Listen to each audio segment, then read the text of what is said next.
house, right? No, I'm not. And you're not going to come in here demanding money from me. How would you? Customers usually go through several stages when they hear that their item's not as valuable as they thought. The first is disbelief, followed by denial, anger, and even assault. In this video, we see a woman who assaults a security guard. Another insults and body shames Ashley, and one almost takes a swing at Les. The thing all these people have in common is that they were shocked at the real value of their item. Yes, ma'am. I was coming to pawn my ring because I have to pay my rent. It was due a couple weeks ago. Oh, okay. Why you keep looking at my ring like that is real? I mean, what, you want the studs on my lip or something? Pawning it. I'm not buying it. You're just pawning it. You want to pawn it? Keep control of herself? I don't know. He's lucky. My security staff didn't. There's never a shortage of people who don't know their item is fake. The truth makes this woman explode at Les, but she never stands a chance because Les has backup. Hi. Hi, I'm Ashley. I'm Nana. Nana. I called up here and I got an estimated price and they told me that I could get $400 for these. You called up here and got an estimated price. Yeah. Who did you talk to? Nicole? Nicole. Over the phone? Yes, But ma'am. we don't see them over the phone. She is lying. Where Nikki at? Nikki. Nicole. Well, which is it, Nicole or Nikki? Listen, it's real diamonds. All I know is I need my $400. All right. I'm looking at the diamonds, and I know right off the bat the weight is just not gonna make it. I know I am not gonna be able to help her. I can do 185. No, I'm not. And you're not gonna come in here demanding money from me. Yeah, because that's what I called for. Nikki! What? No, Nikki! She all of a sudden darted away from me, started screaming for Nikki. It was like a bat out of hell. A customer comes in to pawn her jewelry, but she's not ready for what Ashley has to say about it. Excuse me. Nikki! First of all, you're not gonna scream in my store. Well, first of all, you're not going to walk up on me either. This is Nikki, and And they told me that they was going to give me $400. oh, so look at And these now they telling me because- that I got money and I need it now. Don't you No, dare. Dad, I need my money right now. I don't know what this chick was talking about. She was very confused, but I know one thing for certain. Nana needed to go. You like that? Well, you disrespected me in my store. And don't you? Okay. Everybody in this yard. Joe. Yard. Okay, have a good day. And kiss me. Keep walking. Bye. Nana. Give me a headache. Nana's smart enough to leave before security throws her out, but she makes sure that she's got the last word. Orange Bowl ring. I decided to come to the pawn shop today to sell my Penn State Orange Bowl ring from 1973. This individual then brought in an Orange Bowl ring from Penn State in 1973. He was in the shop trying to sell it since he needed the money for upgrading his house, and he reasoned that it must be valued at least $1,500. Where'd you get this? You know, I went to Penn State and guy down the hall played on the team and he needed some money and I bought it back then. The seller claimed that one of the team members needed some cash and that the only thing he had was that ring. Thus, the man paid him the necessary funds and purchased this ring. You know, it was Jeff Clark. He didn't play too much, but he was an outside linebacker for the team. This particular ring belonged to a linebacker named Jeff Park, who was a member of the squad even though he didn't play much. What are you looking to get out of it? I'd like to get $1,500. Okay. Just as he previously stated, the man wanted $1,500, but Rick needed to examine the situation more carefully before making any moves to get the ring. It was then that he discovered that the ring had a problem. The price is reasonable, but it's illegal for me to buy or sell anything when any identifying mark has been removed on an item. The ring was cool, but it was also reasonably priced considering that the engraving makes it completely identifiable.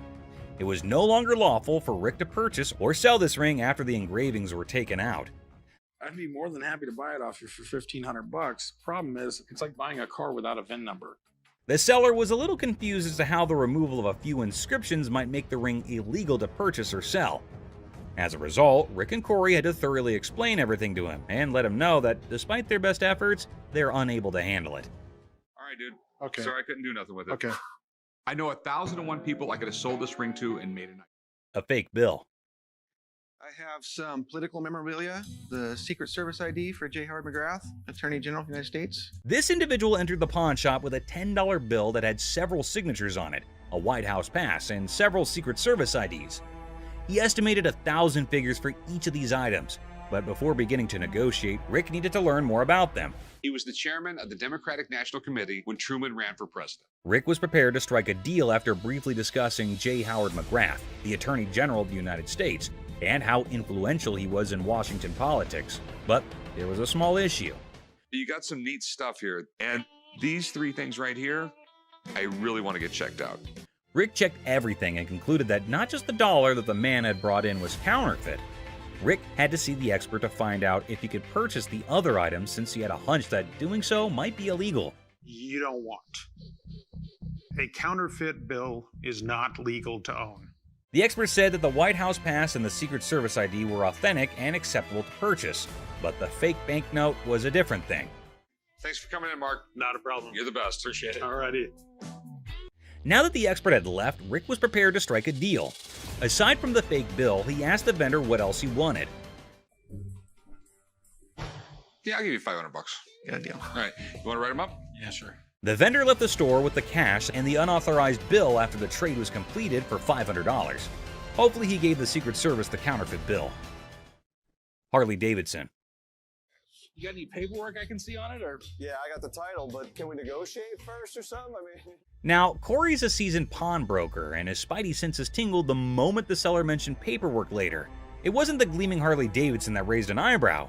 It was the seller's insistence on negotiation first, documents on hold. See, Corey's dealt with his fair share of shady characters, and a bike like this beauty attracts all sorts. So with a polite but firm smile, Corey politely pushed back. Paperwork, he said, before we talk about the price. Standard procedure. You got any paperwork I can see on it, or? Yeah, I got the title, but can we negotiate first?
I just got this phone that I bought here like 2-3 days ago, and this don't work. The bell above the pawn shop door jangled, and in walked a man clutching a sleek black phone. He announced, smooth as silk, that this beauty was a recent purchase, now sadly broken. The camera don't work. It keeps freezing and like that. He claims that it's just too irritating to use because the phone freezes frequently and the camera doesn't function. Download a camera function? No, it clearly got a camera. Why would I have to download it? When it was questioned if he had downloaded the camera feature, he became very irate. If he's telling the truth, then why does this inspection set him off? And why was he even being questioned about getting the download? That isn't how it operates in any case. You got your receipt? No, I ain't got it with me. I ain't bring it. First of all, we don't sell it. We can decide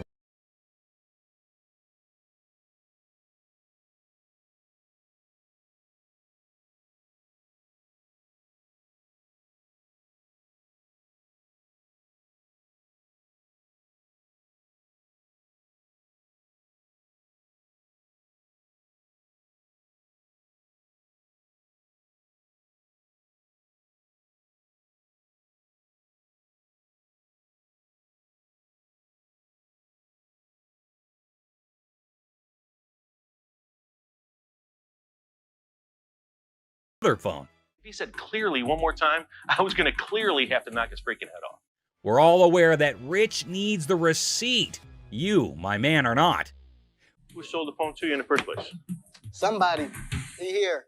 When questioned who exactly had sold him the phone in any case, he quickly pointed at any random employee. But we haven't had one of those up for sale since I've been here in 6 months. I mean, I just seen you in 2 weeks.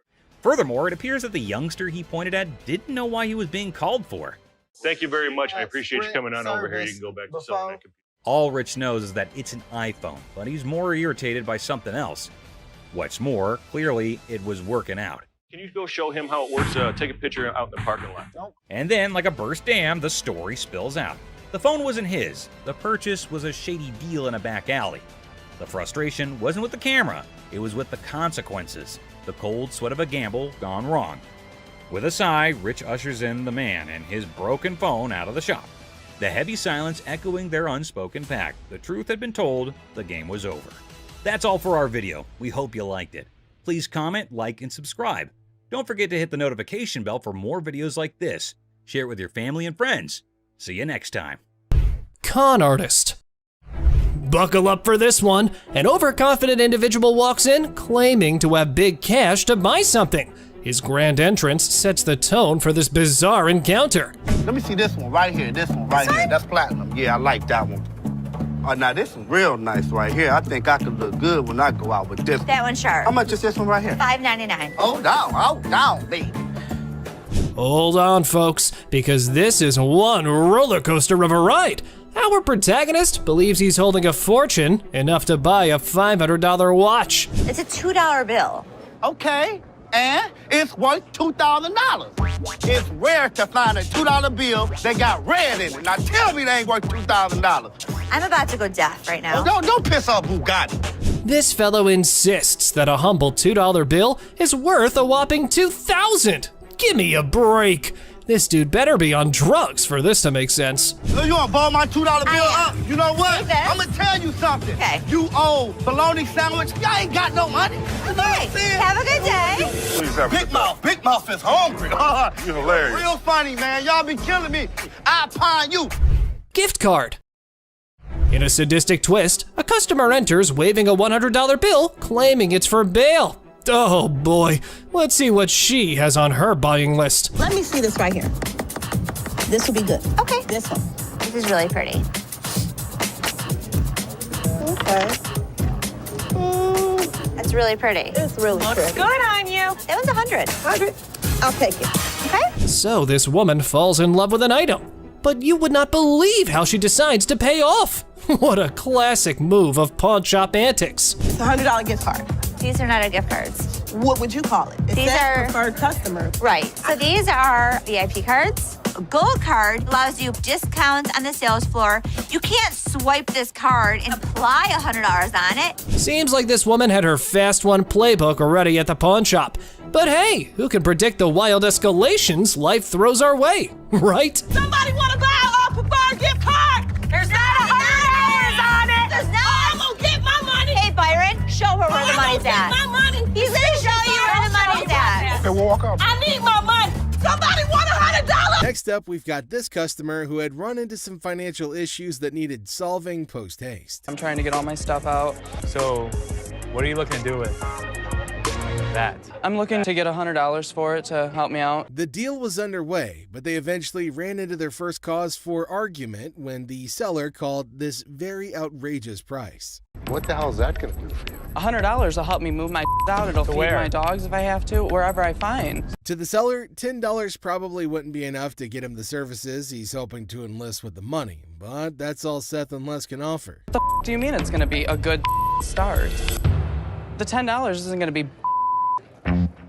Why couldn't you do 50 for this? Because I could never get 50. Since he was being pretty rude to him, Les decided to teach him a lesson. Either you're and you're up in here disrespecting me, trying to hand my back to me. I'm not having that. No. Are you kidding me right now? Things would have stopped there if he just decided to take the doll, but what he didn't, Les dropped it, an action that wasn't well received. If I were to do this, that's disrespecting you. What the is your problem? It's pretty clear that he's not welcome at the store, and since they couldn't satisfy his needs, he should have just headed somewhere else. Pick it up. You want to treat me like a bitch? You're gonna be the bitch. Pick my up. Pick my doll up. Are you insane? Our big boy seeks an appraisal for a ring, and guess who he stumbles upon? None other than Ashley, the queen of quotes in this pawn shop. I do what I want to do. Bye. Big ass off me. Have a good day. Pacifier Pawn. Seth, our pawn shop hero, encounters quite the character of a customer eager to part with both a TV and a ring. But wait, what's in her mouth? I'm Seth. Are you cute? Yeah. So how can I help you? I'm just bringing, my TV and my ring, trying to at least walk out with 800. Let me see your ring. That's right, lady. Our Seth here wasn't going to crack open with that pacifier or your flirting skills. How about we cut to the chase and look at the valuables? Her ring was pretty nice. It has diamonds. It's 10 karat gold. Her TV was relatively nice. You still answer my question. I said what you wanted. I know, I said I'm good. So, you need a loan or you want to sell it? Loan. Loan? How about $300? Want to taste my ring? No. Or lick it? What did she just say? Well, even if the sun rises from the west, I ain't putting that in my mouth. How about we look for someone who might? Would you suck on that pacifier for $20? You can lick it. I know you want to. Yeah, you. Ready?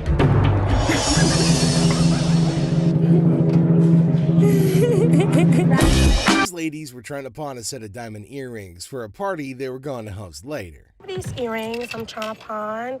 We work in a daycare. We're trying to have a pizza party for the kids. Oh, how fun.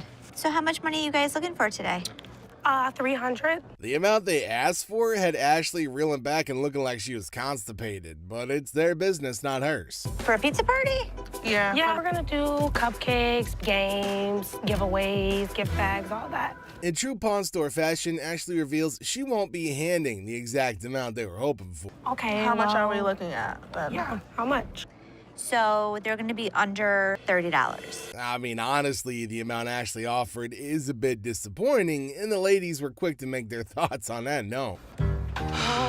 We're gonna need more than that. That's not enough. This would definitely take care of a couple pizzas. I don't think you're hearing us. Then, to add insult to injury, the ladies treated Ashley the same way they would treat a kid. Did you have any breakfast you today? just sound a little cranky. I think I have some crackers in my purse. Oh, okay. I can't give you $300. Ashley has never been one to take any form of disrespect lying down. And since they decided to disrespect her instead of having a civil conversation, Ashley had no choice but to have them tossed out. Oh, it's the boy on the playground. Is this your friend? You're calling him to put us out? It's on the playground. Right. We out of here. Have a nice day, ladies. We've heard of getting rings to commemorate relationships and friendships. Well, this lady decided she wanted to turn things on their head. I'm looking for possibly some jewelry, a ring preferably. A ring? Engagement? No, I heard that they also symbolize like your commitment to yourself, singledom. So, singledom. Yes. Ashley immediately carted out all the rings she could that would be befitting that purpose, but the lady felt they were too expensive. With round diamonds on the side, set in 14 karat, and that one's $675. I like it. But, I mean, I don't think this ring is worth And here comes the part where she tries to haggle on the price. $450. Let's see how serious you are. $500. $425. You just said $450. Well, if you're willing to go to $5, that means you're willing to go lower. That's just a really weird way of reasoning, right? Like, if she knew she wanted to cut that much off, she should have just said so from the jump. I didn't ask you what you do in Michigan. I asked you how much you wanted for the ring. I gave you a price. $425 is what I want to pay. It's honestly not that hard to figure out why she's single. It's most definitely her freaking attitude. Unless you have one that I'm unaware of, I want a man now. That's what I want to Oh, that's talk the only to. people you deal with? Yeah, it is. So do you have a penis? If so, whip it out and I'll deal with you. She's probably been just getting away with a lot of things due to her looks, but unfortunately for her, she ran into Ashley, who don't give a what. You ain't gotta touch me. You're crazy. Am I? You are. Jealous ass bitch.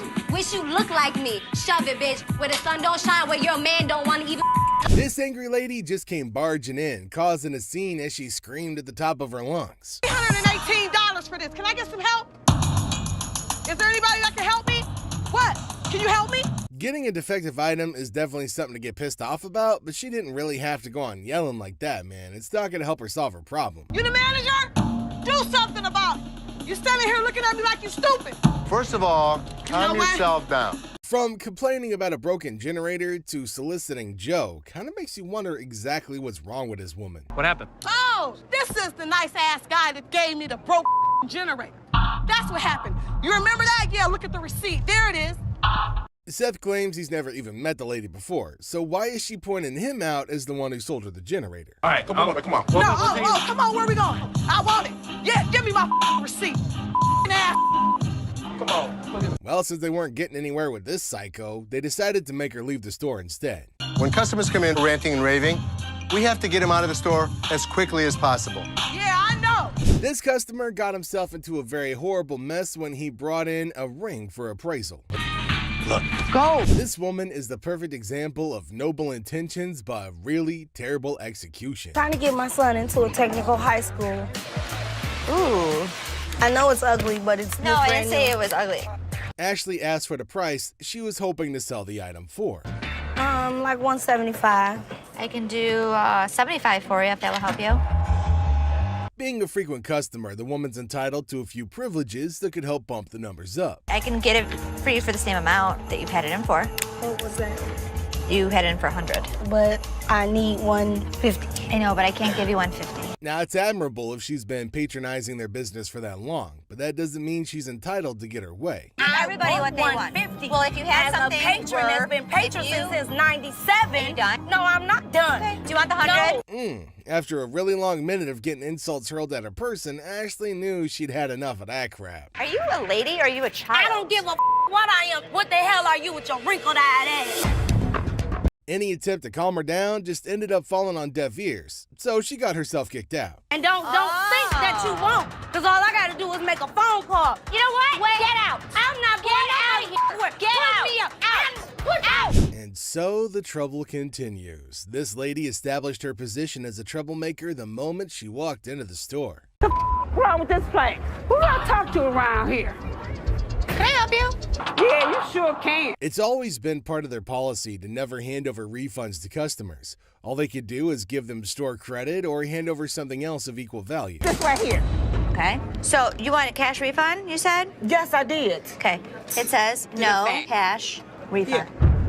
For a native English speaker, this lady seemed pretty clueless about the meaning of those words printed boldly on her ticket. So here's your option. You have 30 days to make payments. I don't want to make no payments. This is some bull. I just want my refund. Can I get my damn refund? In an attempt to insult Ashley, she made some really odd noises that would probably be reminiscent of what you'd think of a raptor sounds like. I want to hear it. I can get loud just like you and make a scene if you want. Or you can act like a lady. The customer is always right. Well, after that freaking weird display, it was pretty clear that this lady was in fact not in the right state of mind. I ain't going nowhere now. Damn. Next up is a lady who came into the store to retrieve her ring, which had been pawned secretly by her husband. Bum bum bum. Hi, manager. That's me. How can I help you? My wedding ring that's $5,000, you guys have it. I want it back. She explained the issue at hand to Ashley, hoping she could at least work something out with her after. There's a pawn slip from you guys. I put it back in his wallet. So your husband stole your wedding ring? Yes. Her intentions were noble, but there's just no way she's going to be walking out of the store with the ring without the ticket. I want my ring. Can Okay, you so get let in me- the computer Okay, so and let look me up the name, okay, tell me how so- much I owe you, and give me my That's all I want. And she just had to go and piss Ashley off. Now, that's not going to help her case in any way, shape, or form. That's all I want is my ring. That's it. It isn't that Take hard. your pretty little feet, walk your pretty little legs out of here. Having had it with her and her terrible attitude, Ashley asked her security to escort her out of the store. It's time to go. I'm yours. I want to see you walk outside. Come on.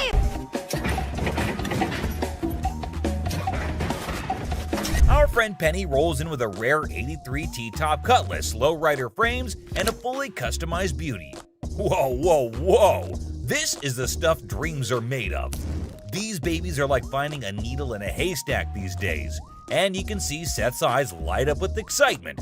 Easy there, Seth, don't get too carried away. We see all types of old cars come through the store. Does it do the four-wheel hop? It could if you wanted it to. This amazing car is decked out with 4 switches and can hop up to 72 inches in the front. And guess what? If you're up for it, it can even do a 4-wheel hop. Talk about a versatile ride. If you wanted it to, sure. It's equipped to. But it's very rare we see a tricked out car that actually jumps off the ground. This car is the real deal, folks. It's got all the bells and whistles you could imagine. How often do you come across a fully equipped ride like this? Seth can't help but admit that it's incredibly rare to see a car that's not only fully customized, but can also jump off the ground. He can't resist showing off, telling us about the car's 4 hydraulic pumps and a whopping 14 deep cycle batteries. More batteries mean more power, right? Seth and his buddy can't resist the temptation to hop in and experience it firsthand. And let me tell you, they are having a blast.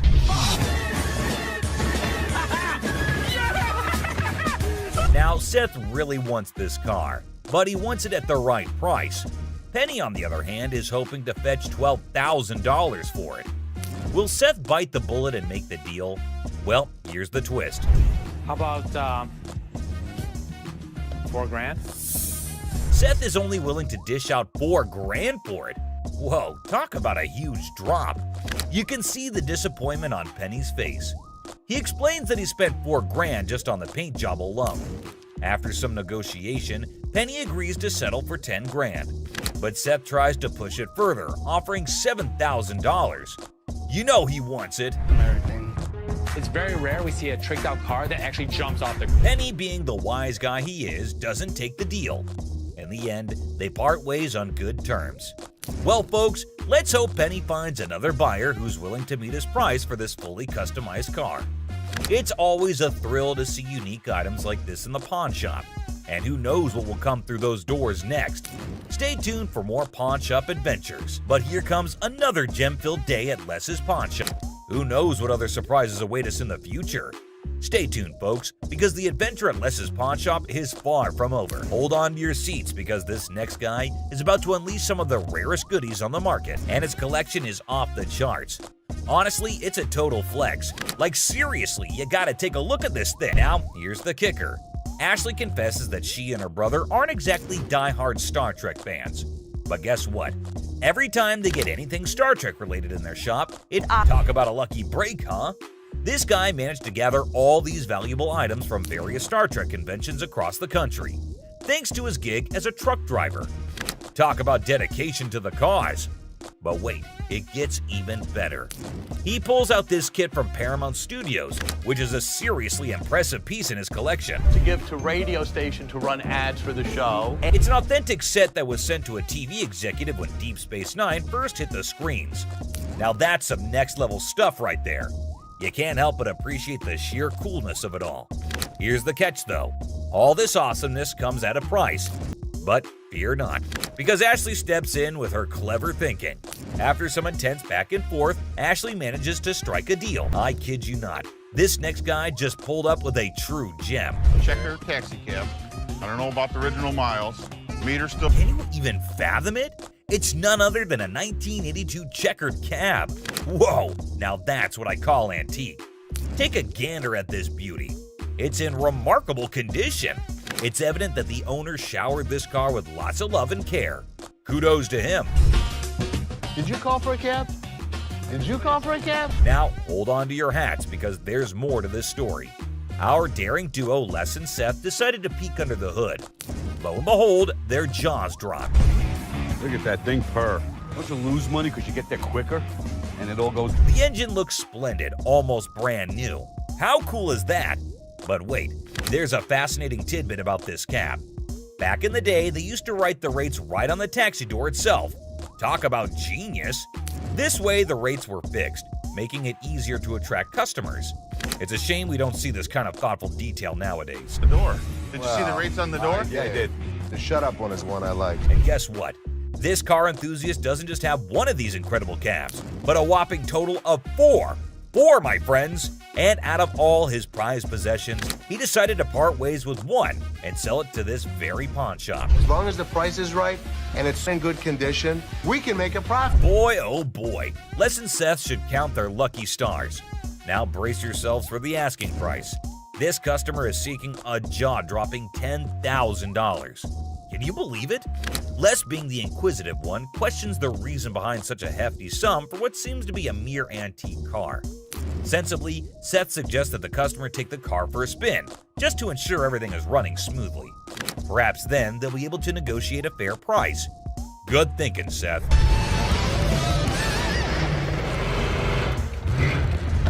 Les, ever the insightful one, recognizes that this is not just any ordinary car. It's a masterpiece, a truly unique item. Plus, considering its excellent condition, they can actually turn a profit from it. However, much to their disappointment, the customer refuses to budge below $8,500. Sadly, no deal can be made today. Nonetheless, Les wishes him luck, and we join him in hoping that the right buyer comes along for this exceptional ride. Fingers crossed. Up, we've got this episode where a heavily muscled individual made his way over to meet Les to complain about equipment he got from the store that got busted. Somebody bought this. This piece of junk I bought in here just a couple days ago don't work now. It's broken. What is it? Little ab lounger I bought here, man. Workout. In the midst of the pawn shop's hustle, a burly customer approaches Les with a complaint. He's upset about a busted piece of exercise equipment, an AB lounger purchased just days ago. Les, sticking to the store policy, explains that they can only provide an exchange, not a cash refund. Tensions rise as the customer vehemently rejects the idea of an exchange, demanding his money back. They can only hand over another item in place of the faulty one. If you had the receipt, I could give you an exchange. I could give you some. I don't want an exchange because it's probably going to be some again. How about you just get my money? As the disagreement escalates, the customer insists on a cash refund, dismissing the option of another item. Les faces a dilemma, stuck between policy and customer satisfaction. The clash intensifies as the customer becomes forceful in his demand for a monetary refund, setting the stage for a heated confrontation. Les could match him word for word without fear. Better be some money. Or what? Or what? There's going to be a problem. How about What that? kind of... Les, accompanied by his trusty companion Byron the Snuggle Bear, stands his ground. The customer challenges Les with threats of problems if he doesn't comply. Unfazed, Les maintains his position, asserting that the store's policy is non-negotiable. The heir becomes charged with confrontation as both parties refuse to back down. I don't need that. As things got super heated between Les and the customer, Byron tried to step in to calm the man down.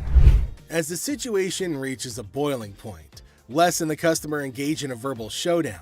The customer grows increasingly forceful and Les warns against physical contact.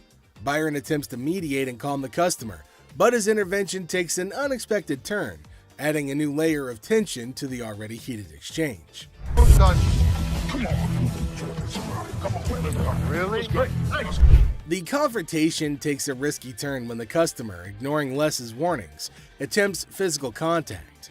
Byron, in a misguided attempt to intervene, escalates the situation further. Les stands firm, refusing to be intimidated while tensions continue to rise.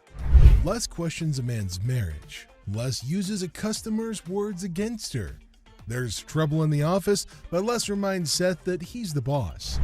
Les kicks off the day questioning a man's marriage, using customers' words against her.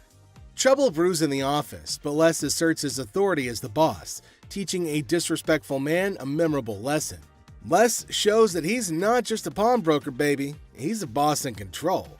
Here are savage Les Gold moments. It looks like Les is more interested in this man's marriage than his business. Les woke up this morning with the urge to roast someone, and of all the people he could roast, he picked this guy. Things take an unexpected turn. Now, in a surprising twist, Les dives into the man's marriage, leaving everybody shocked. Les humorously challenges the man's absurd scenario, roasting him in a way that only Les can. The man's attempt to buy an anniversary present with his wife's jewelry backfires, adding a touch of humor to the pawn shop drama. Get a watch for my wife's anniversary. Oh, it's not your anniversary too? Well, yeah, it is mine too. How many years you been together? 25 years. Oh, okay. How many good ones? So how did you get these? Well, we were going through some of her jewelry. She said this belonged to my grandmother. They're not real. Les posts a customer's watch request, questioning the authenticity of the jewelry. Unfazed, Les detects the fake and confronts the customer's peculiar anniversary gift plan.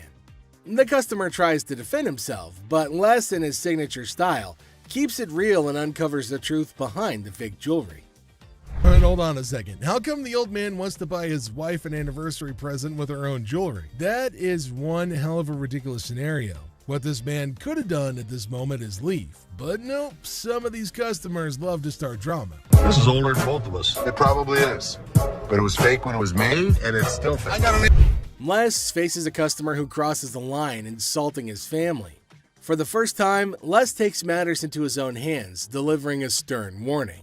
The tension rises as Les draws the line, showcasing a side of him that won't tolerate disrespect towards his loved ones. Yeah? Okay, I've seen your wife. Listen, mother. There's two things you don't talk about. What's that? My wife and my family. Oh, here's the deal. For a moment, we thought. Two of you. Here's the deal. Get out of here. Two of you. I'll hurt you guys so bad. Sure you will. Better get in the front. Sure you will. In a final showdown, Les lays down the law. With no patience left, he kicks the disrespectful customers out, warning them of dire consequences if they return. Les reveals his savage side, making it clear that disrespecting his family won't be tolerated under any circumstances. Hello, how are you doing today? I'm good. How are you, sir? That's good. I want to pound this TV. I can go 100. Excuse me? So here's a guy who wants $400 on a $200 TV. What the is he thinking? People can help me move my stuff back in my mother's house. 100 is not going to do, sir. I need more than that. But I can't give you more. See, it's a used TV. A young man enters the pawn shop seeking to pawn a TV for $400. Les, the owner, declines the initial offer and counteroffers $100. The guy, explaining his need to move back to his mom's house, expresses that $100 won't be sufficient for his situation. You know, I have to get away. You see this? He did this last night. What did he do to you last night? He beat me up last night. You clearly don't see that. See, you know what? You about to cause me to lose my mother temper. I try to give him the benefit of the doubt. I thought he had nice skin. He didn't have any bruises on him. I don't need to call security. You don't need to call them. What the The guy made up a story about daily abuse from his roommate, seeking empathy to pawn the TV for his escape. Les remained skeptical, noting the absence of visible bruises, praising the boy's clear skin. In response, the boy, feeling cornered, requests the involvement of security, hinting at a potential dramatic turn of events. What you gonna do? What, you from Africa? Oh, okay. Anyway, like I said, can you give me the 400 you paid? We sell them for $2. Hello. Y'all.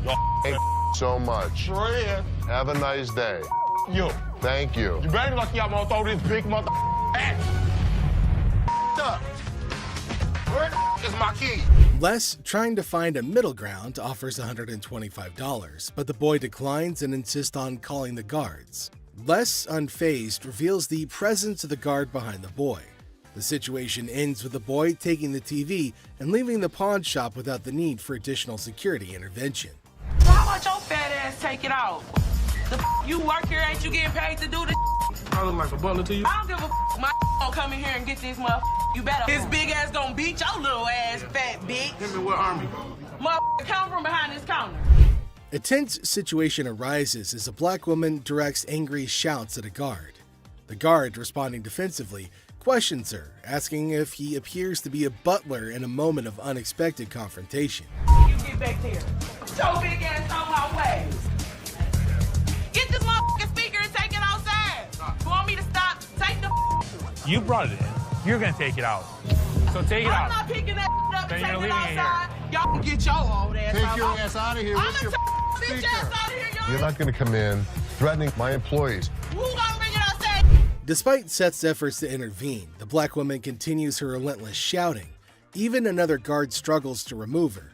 Suddenly, she notices Les, the owner, standing behind her. In an unexpected turn, she bursts into laughter and mockingly tells Les to leave. Yo, big ass, you can grab that bitch too, ogre. My big ass, shrink ass, following behind me. We will give you the respect and the decency you deserve, but when you're threatening my family, we throw you out of here. Bitches, for life. Taking matters into her own hands, the woman starts leaving, dubbing the guards as Shrek on her way out. The situation takes an unexpected and humorous turn as she adds a touch of sass to her departure. Let's take a look at it. All right. I'm here with my man, and we got in a big argument, and he left me, so I need to He get left back you home. here? To Hawaii. Oh, really? Where about? Honolulu. Oh, okay. Got a ride from my cousin, so you gotta hurry up. There came a woman at Ashley's counter to sell her chain. Now Ashley's looking at her chain to see whether it's worthy enough or not. She's asking Ashley to hurry up as she has to leave earlier as her spouse has left her alone here. Really? Okay, how much did you need? I was just trying to unknot this for you to be nice, but... $600. What up with that? I got this from one of my aunts in Africa. This is $600. Oh, do you know what it is? It's actually a Tahitian pearl? No, this is from Africa. This is an African pearl. Ashley asked her how much she wanted for her jewelry. Now, the woman said $600, which is a lot more than Ashley was willing to spend, since Ashley said that it's not an African stone, but the woman was arguing that it was. 600.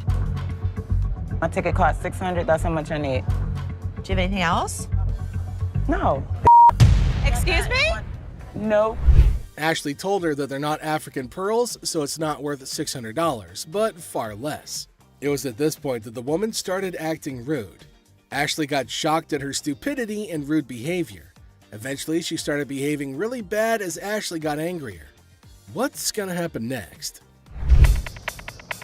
600 or not? You can't get 600 on this. Okay. And also, don't call me a bitch. So you mean to tell me that this ain't worth a mother thing?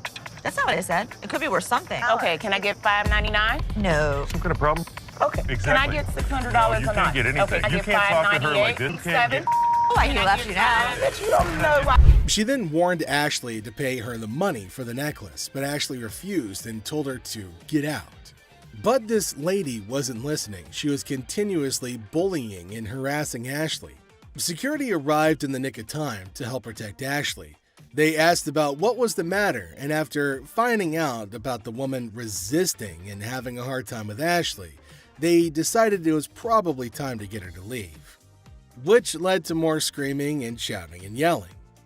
I'm not leaving no place. Yes, you are. Oh, no. All right. Oh, yes, What? you are. What are you gonna do? I'll kiss my... Honey, you don't have that kind of money. All right. You. All of y'all. Bitch. If you want some help, talk to us like a human being. I'm leaving. Aloha. Who the they think they is? Them. Which then caused the more security guards to get her out of the shop. But she kept on yelling. The lady would not stop with the screaming and the shouting. Some jewelry for my daughter. Her birthday's in like 2 weeks. For sure. How old is she gonna be? She's gonna be 12. She's gonna be 12. Yep. Do you want a Kleenex? I've got allergies, man. I itch like super bad. I'm not picking it, I promise. Okay. We have a heart one that's really pretty. Can I see it? There came a man to Ashley asking for something to buy for his daughter. Now, he inferred that she's about 12 years old and he wants something interesting for her. But he's constantly picking his nose, which was making Ashley cringe. He's not stopping from doing such cryptic things, but he's constantly doing it in public.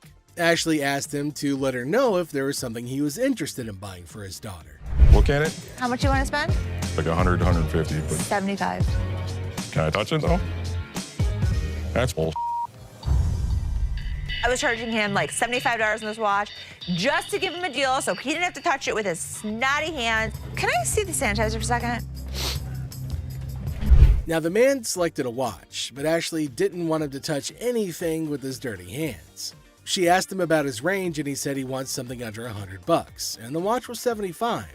The man didn't agree to buy it. Now, Ashley's just getting furious over his silliness. I'm gonna use sanitizer. Why don't you guys go yourself? I don't even care about the sale anymore. I just want him out of here. Ashley asked him to use sanitizer before touching anything in the shop, but he refused. Now, this is going to be a very serious problem. They're probably going to have a fight. Ashley got angry and asked him to leave despite no deal. She just wanted him gone. She didn't care for the deal or profit, but just getting him out of the shop. Well, then came the guards who made sure that he left, and Ashley used sanitizer everywhere on everything that he put his hands on. Well, that's it for today, everybody. Thanks for being part of the Hardcore Pawn adventure with us. We hope you like the drama and the surprises. Stay tuned for more pawn shop stories. See you next time. Hi. Hello, how are you? Good, how are you? I'm well. I'm here today. I want to pawn my computer. I'm trying to get my son into a technical high school. I know it's ugly, but it's No, I didn't say it was ugly. How much you looking to get?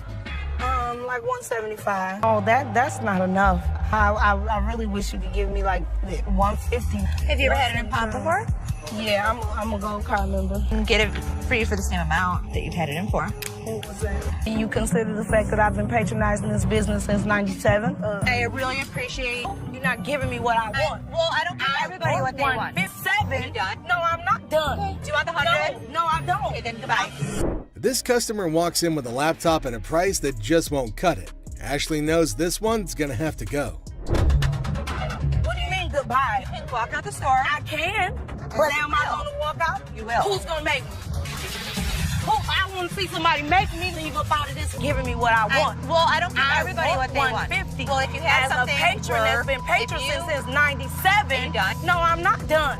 I want to see somebody make me leave up out of this. Are you a lady or are you a child? I don't give what I am. And don't think that you won't. Because all I got to do is make a phone call. You know what? Get out. I'm not getting out of here. Get out. Me up.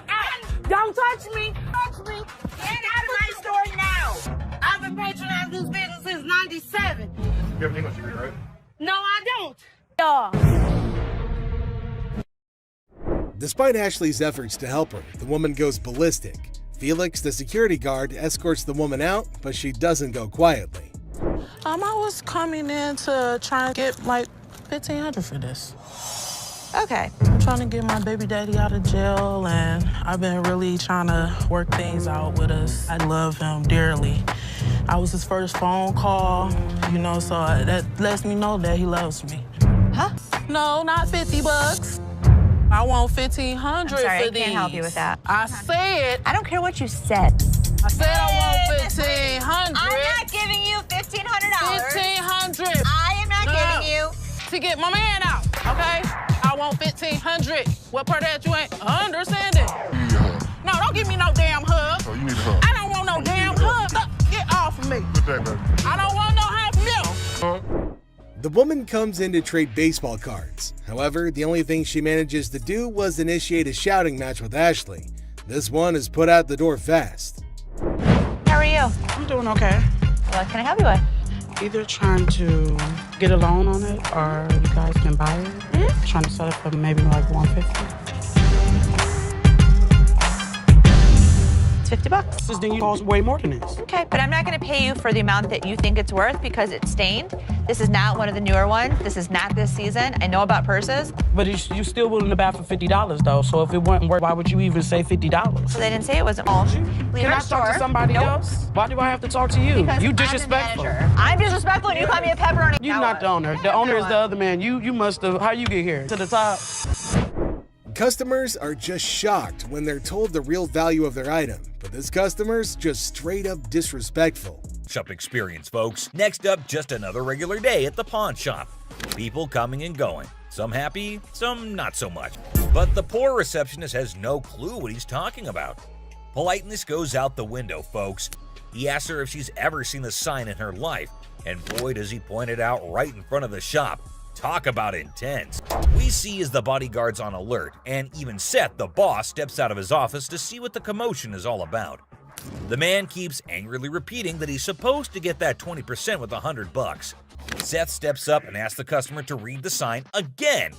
He patiently explains what it actually means. At another pawn shop, bring me in the ticket, and when you take it out of that pawn shop, I'll give you 20. But does our furious customer listen? No way.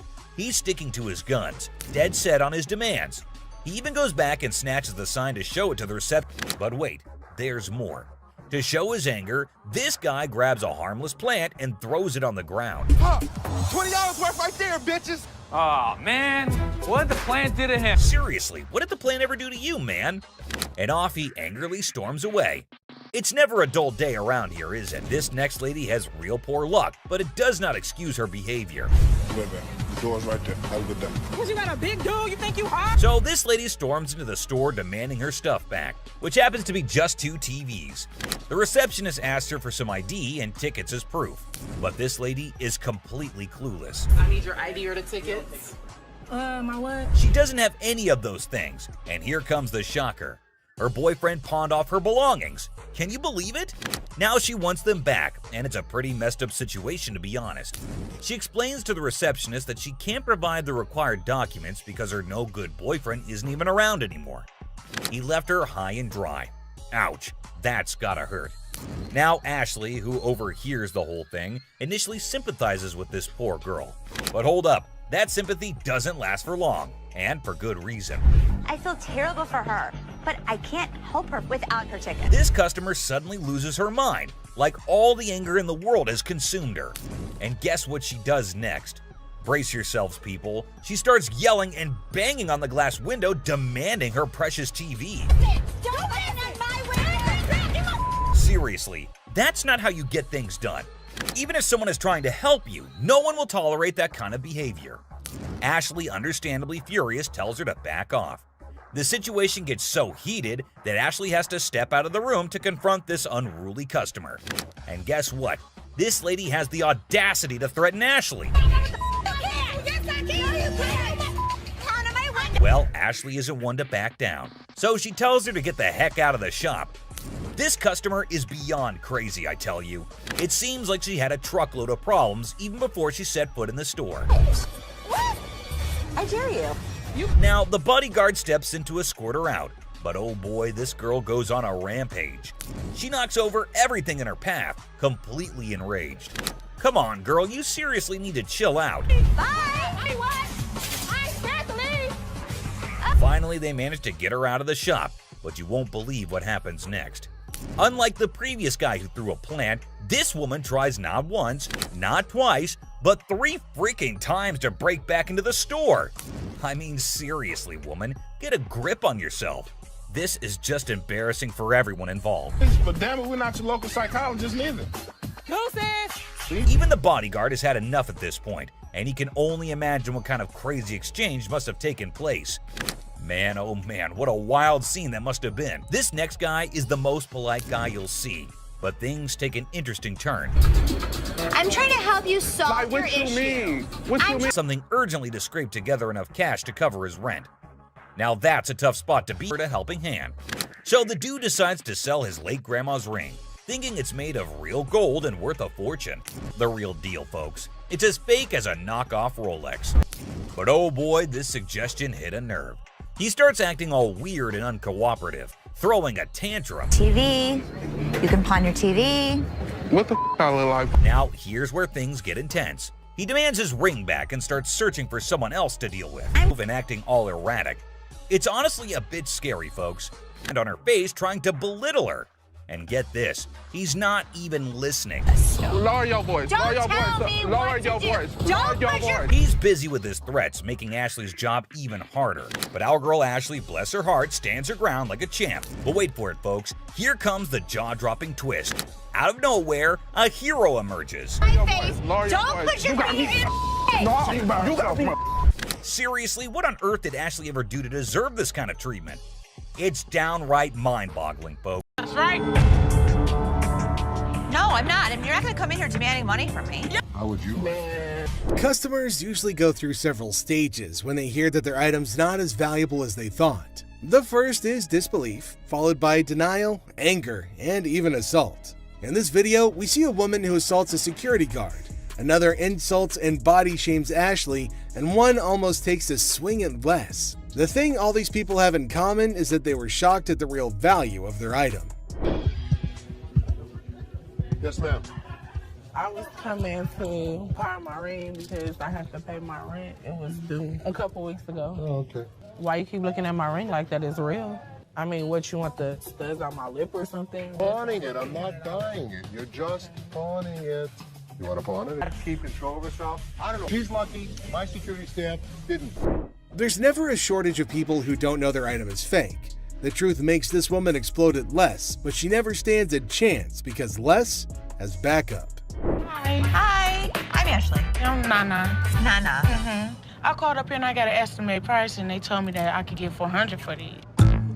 You called up here and got an estimated price. Yeah. Who did you talk to? Nicole? Nicole. Over the phone. Yes, But ma'am. we don't see them over the phone. She is lying. Where Nikki at? Nikki. Nikki, Nicole. Well, which is it, Nicole or Nikki?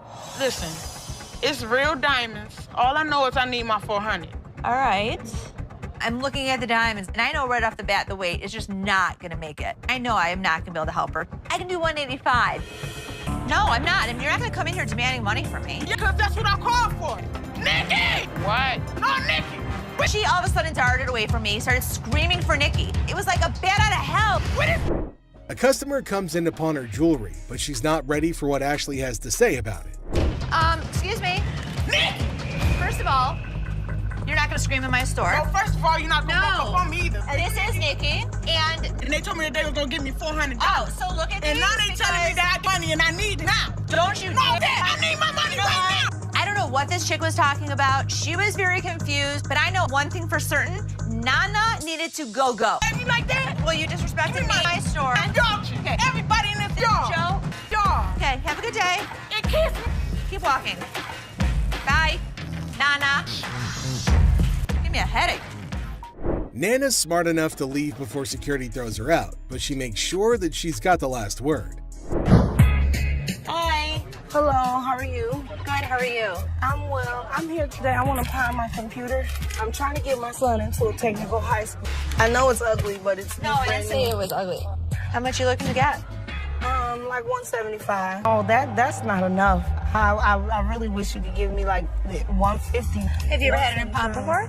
Yeah, I'm a gold card member. Get it free for the same amount that you've had it in for. What was that? Do you consider the fact that I've been patronizing this business since '97? I really appreciate you're not giving me what I want. Well, I don't give everybody what they want. 157? You done? No, I'm not done. Okay. Do you want the 100? No, I don't. Okay, then goodbye. This customer walks in with a laptop and a price that just won't cut it. Ashley knows this one's gonna have to go. What do you mean goodbye? You can walk out the store. I can. But am I gonna walk out? You will. Who's gonna make me? I want to see somebody make me leave up out of this giving me what I want. I don't give everybody what they want. 150. Well, if you had something as a patron that's been patron since '97. No, I'm not done. I want to see somebody make me leave up out of this. Are you a lady or are you a child? I don't give what I am. And don't think that you won't. Because all I got to do is make a phone call. You know what? Well, Get out. I'm not going out of here. Get out. Me up. Don't touch me. Touch me. Get out of my store now. I've been patronizing this business since '97. You have an English degree, right? No, I don't. Despite Ashley's efforts to help her, the woman goes ballistic. Felix, the security guard, escorts the woman out, but she doesn't go quietly. I was coming in to try and get like $1,500 for this. Okay. I'm trying to get my baby daddy out of jail, and I've been really trying to work things out with us. I love him dearly. I was his first phone call, so that lets me know that he loves me. Huh? No, not $50. I want $1,500 I'm sorry, for I these. can't help you with that. I said. I don't care what you said. I said I want $1,500. I'm not giving you $1,500. $1,500. I am not giving you. To get my man out, okay? I want $1,500. What part of that you ain't understanding? You need a hug. No, don't give me no damn hug. Oh, you need a hug. I don't want no damn hug. Get off of me. Put that back. I don't want no half milk. The woman comes in to trade baseball cards. However, the only thing she manages to do was initiate a shouting match with Ashley. This one is put out the door fast. How are you? I'm doing okay. What can I help you with? Either trying to get a loan on it or you guys can buy it. Mm-hmm. Trying to sell it for maybe like $150. It's $50. This thing costs way more than this. Okay, but I'm not going to pay you for the amount that you think it's worth because it's stained. This is not one of the newer ones. This is not this season. I know about purses. But you still willing to buy for $50 though. So if it wasn't worth, why would you even say $50? So they didn't say it wasn't. Leave Can I talk to somebody else? Why do I have to talk to you? Because you I'm the disrespectful. manager. I'm disrespectful and you call me a pepperoni. You're not the owner. The owner is the other man. You must have. How you get here? To the top. Customers are just shocked when they're told the real value of their item, but this customer's just straight up disrespectful.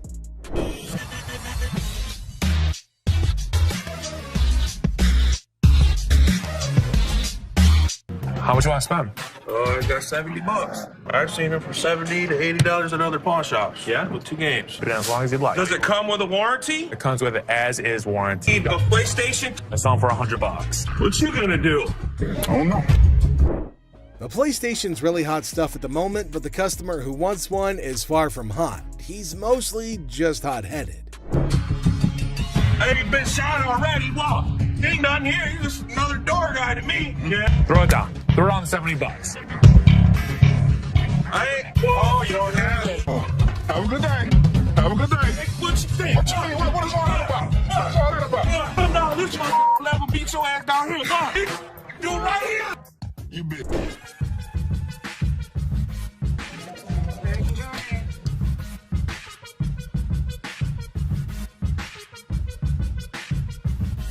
They're not real. What? No, these is real. Look, when you holding up to the light, bing, you hear that? Bing, that's the diamond sound. Don't you think I would offer you money for them? No, I know what this is. Why your big ass standing here? What the you want? So you can give me my $300. Whatever, told me my ass haters. Bye. Have a nice day. The next customer is a lady with diamonds from her fiance, or so she thinks. Les breaks the bad news to the lady, but she's got a hard time accepting the facts. Hello. Hi. Can I help you? If I'm trying to pawn this, 35 millimeter, right? yeah, How much are you looking for? just about $30. Got my baby's birthday coming up and just need a couple of extra dollars to help out. Stuff situated for him. What do you have planned? For his birthday? Mm-hmm. A birthday party, you know, cake, ice cream. To try and get money from us. And the kid ratted her out saying, yeah, my birthday's in 2 months. There's a little bit of time you have before then to come back and hopefully have something of value. And I really would have appreciated any little thing that you could have gave me. 10 years ago. This is some bull because y'all could have took this camera. You could have gave me $30. The innocence of a child didn't allow this woman to cash in on her worthless camera. She was pretty shocked her lies didn't work on Zeph. How are you? How are you today? Good. What you got? My bracelet on my phone.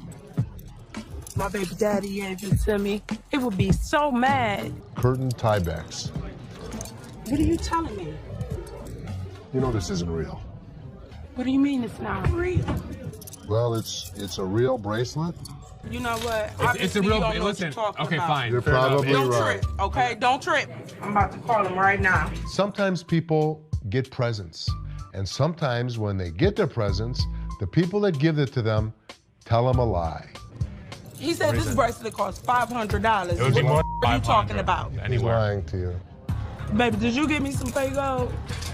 Did you give me some fake gold? Really? Did you give me fake gold? This ain't love, baby. You said you was gonna marry me one day. Okay. Have a very nice day. Thank you. Man, this. What the is you talking about? Have a nice day. I have a nice day when Okay, you then give me don't some have nice service. Right? You know what, y'all? I'm about to take it to a real jewelry store that knows something. That's what I'm gonna do. The amount of men who give their women fake jewelry in Detroit is absolutely crazy. This woman is shocked, betrayed, and angry when she learns the real value of her jewelry.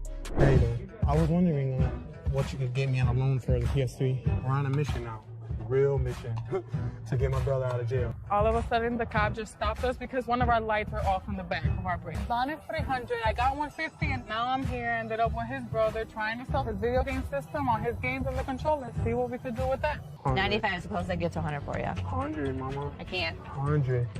I normally would have given $80 on this game unit. I went $15 over, and that wasn't even good enough. But too bad I couldn't help her out because I wanted to help her.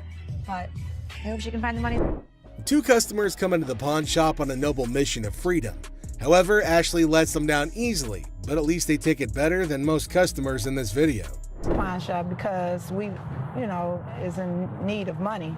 And we're trying to pawn this VCR and this TV. Okay, would you put it on there like that? And you wouldn't. Where's the income? You want to go to so what? I was ready for them to have a full-out brawl out there. Get your ass on somewhere. No, get your ass on, cocky ass. I tell all ladies and everything. Can I help you guys? Why are you guys fighting? I kicked what he said. It was offensive. Yeah, what are you looking for TV? Sell it. Actually, yeah, we gonna pawn this. No, the TV didn't get dropped. Money. It works. $20. All right, 20 will work. Hey, you can each get 10. Oh, you agree now? All right, just give it to this gentleman. We're gonna do this for 20. Just go on online, get your ticket, and get your cash. This is a general conversation. Okay, well, we still in a relationship, though. Tiffany, seriously, maybe you should go in the parking lot and You're space right. for him. You're right. I am going to bring him to the parking lot. Franklin's really fair. I like that. A chaotic couple barely makes it to the pawn shop before smashing one of their items in an argument. The couple is more sad than shocked that they've rendered their items worthless.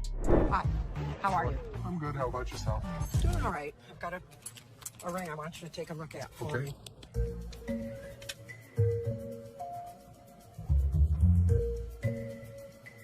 You know what it is? They're diamonds. They're not diamonds. That's cubic zirconium and silver. Okay. Not interested. I know what this is. I'm telling you, I can't give you any money for it. I know it has value, and I'm really, really upset right now. So, I've worked for an attorney. I know my rights. Don't touch me. You're an idiot. You're an idiot. Oh yeah, what a gentleman you are. Anybody? Woman, what? Get me out of here. Get away. Get away. 4 times she hit me. Randy, 4 times? Why would I not give her money if it was worth it? I thought you were smiling when she was doing that. This woman can't believe her diamonds are actually not diamonds. If you like seeing angry senior citizens, then this grandma's got you covered like a quilt. So, I'm here to sell my yays and stuff. Okay. Cartier. I paid $5,300. For these? Yeah, I overpaid. Uh-huh. They're fashion designer glasses. Really cool gold diamonds. For those particular frames, there's a huge demand, but not for that price. How much you want for these? The lowest I'll take probably like 40 for it. All right, give me 35. You give me 35? 1,000. What you mean? You making too much money now. I sell this stuff cheap, man. Look, I ain't pay 1,000 for these. I know feel you me? didn't. I can feel you. But dang, you don't feel me. You know what I mean? I can feel you. You see how he talking? Talking like a kid and You don't know who the I Man, am. you You don't know where the I was raised. Like and I you're just said, talking. Well, flat out, man. I ain't leaving, dog. Come on, baby. Young buck. What's up, baby? Man, we out. You on that petty shit, dog. That petty ass money you offering. That's why ain't nobody with y'all. You feel me? I feel you. Les is offered a cool pair of glasses, but he knows they're not cool enough to be worth what the customer's asking. The customer doesn't take the news well at all. Welcome to the channel, guys. Okay. Oh my God. Get your hands off. Blurry-faced guy. We'll buy this and pawn this and that and give you $350 total. Get set for a crazy moment in this pawn shop. The shopkeeper and a customer are going at it in a big argument, trying to make a deal or who knows what. But wait for it. Out of the blue, 2 dudes in fancy clothes with blurry faces bust in like old school detectives. The shopkeeper's scratching his head, clueless, but here's the kicker. Those blurry-faced guys are undercover detectives on a secret mission. It's like a scene straight out of a comedy movie. The detectives have arrived. I need to tell them what's been happening and show them the evidence. Hold on to your laughter because this is pure comedy chaos. The second those detectives waltz in, the shopkeeper's freaking out like he's been caught selling magical beans or who knows what. These detectives are all business, channeling serious Sherlock vibes after an espresso overdose. They're tearing through the shop like treasure hunters on a caffeine high, checking random stuff and maybe on the hunt for hidden treasures. Meanwhile, the poor shopkeeper's sweating bullets, desperately trying to keep his cool. It's like a real-life comedy suspense show unfolding before your eyes.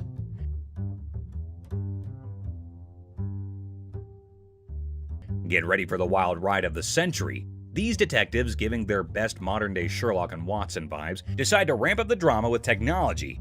It resembles they're on an investigator show marathon watch as they jump into the security camera film. As they replay quick forward and focus on each problematic little hiding spot in the shop, envision some strong, thrilling music playing behind the scenes. An investigator story with an innovative turn will keep you as eager and anxious as ever. Do you think he was working with someone else? If he was, it could be anyone. Well, buckle up for the big reveal. The digital detectives uncover the mastermind. And guess who? It's our buddy Joe. Yep, good old Joe is the culprit behind all the missing stuff. These detectives don't waste a second. They slap handcuffs on Joe quicker than you can say guilty as charged. And just like that, the pawn shop transforms from a place of heated arguments to a full-blown crime scene. The shopkeeper, still in shock, watches as Joe gets escorted away by the police, handcuffs and all. The whole situation is so bonkers it can make anyone burst into laughter. It's like a comedy show with mix-ups, detectives with blurry faces, and a surprise twist. You'd be left thinking, did that seriously just happen? It's pure comedy gold, my friend. Comedy gold. A massive fraud. This one will truly astound you, so hold on to your chairs. The largest swindle to ever occur on the show, so far as people are aware, left everyone perplexed and alarmed. Basically, the boys said that someone from the shop had conned them. She pawned 2 of our laptops, and she told us she was gonna give us the money and the laptop. To make a long story short, a woman pawned 2 of their laptops and then informed them that she knew someone who worked at the pawn shop and would give them the money and the laptops. You pawned something? Yes, she has the ticket. When did you pawn it? Today. The males are left with nothing because she has their laptops, the money, and even the ticket to their belongings. You at the back door, so you'd end up with the laptops and the money? Yes. It astonished Ashley and Seth as much as it shocked Les. This girl told you one of my guys would meet you at the back door, so you'd end up with the laptop? Les or anybody else was unable to stop it now. Les then thought of a strategy, though. If you can find out which one of my employees, you give me the guy's name, I'll give you the computers. At that point, the youngster had a glimmer of optimism and left, believing that perhaps they could apprehend the employee. Well, let me tell you something. We've been scammed before, and I will not be scammed again. Les then requested that Ashley look up the buyer of each laptop they had that day on their background. Les realized something had clicked when she spent the entire day going through them and finding nothing. You're able to witness it. You'll get the money and the laptops. You go, hell yes, let's do it. Thus, these children were not the victims themselves. Instead, they had been attempting to con them all along. Well, here's the way it works. Nobody gets out of pawn without paying for it, and nothing goes out the back door. This time, they weren't duped either, although the kids did cause Ashley and the others a lot of worry during the day. The bag. Imagine this super funny video with a lady who's basically playing the I'm lost in a bag shop game at a crowded mall. So there's this awesome comedian pretending to be her, right? She strolls in like she just landed from Mars, completely clueless. Yeah, okay, I went to get my purse back to make my payment. Then, out of the blue, she locks eyes with a black bag, and boom! She's convinced it's her long-lost twin, with a mix of determination and total confusion. That's my purse right there. That one right there, the black one. So I want to know why it's out there. She marches over to the lady in charge, ready to solve the mystery of the twin bags. It's like a comedy treasure hunt in a bag store, and you're in for a hilarious ride. Get ready to laugh your socks off. Here's the money. I want the purse. That bag was never in pawn. Now get this. The shopkeeper, a comedic genius with timing that's spot on, coolly spills the beans. She says, hey, this bag's not yours. But oh no, our lady on a mission won't back down. That's not your purse. How do you know it's not my purse? Because that purse has been out there. Let me see it. With this epic confidence, she declares, no way, this bag and I go way back. They're like childhood buddies. And here's the best part. You want to buy it? I just want to look at it and make sure it's not mine. She throws down the ultimate challenge. Bet you this bag, if it's not mine, I'll hand it over. But trust me, it's practically family. It's like a comedy duel in a bag shop, and you won't believe how hilarious it gets. Oh my God. Get your hands on. Meet Cam, the scene stealer of the century. Picture this, chaos in the bag shop, and here comes Cam, our superhero security guard. He's like, hold my coffee, and smoothly escorts the determined bag enthusiast off the counter. Have a nice day. Let's go. Walk yourself out, yo. You. Walk yourself. But wait, she's clinging to her bag like it's a ticket to a comedy show. The laughs hit the roof as Cam keeps his poker face while chaos reigns. This video's a comedy roller coaster. And Cam, the unsung hero, it's a laugh-out-loud male adventure that you don't want to miss. You just hit with that pole, right? Go. Bitch, go where you got to go. I'm gonna kick your ass. You wait. Sign of free cash. I was trying to find out because your sign is saying that I can get 30 days. In the pawn shop sitcom, the worker dazzles the customer with the prospect of a 30-day cash fiesta. The seller, with a classic "How can I help you" line, unwittingly opens the door to financial freedom hilarity. It's a tale of interest-free loans, dollar storage fees, and a comedy of errors that promises 30 days of pawn shop shenanigans. But that's not what the y'all saying and saying. Misreading it. No, you're misreading it. The customer attempts a 30-day free cash caper, armed with a misinterpreted sign. The seller, caught in the crossfire, insists it's an interest-free loan bonanza, not a free cash party. Cue the comedic chaos as the customer points fingers, and the pawn shop sign becomes the unintentional star of a sitcom episode gone haywire.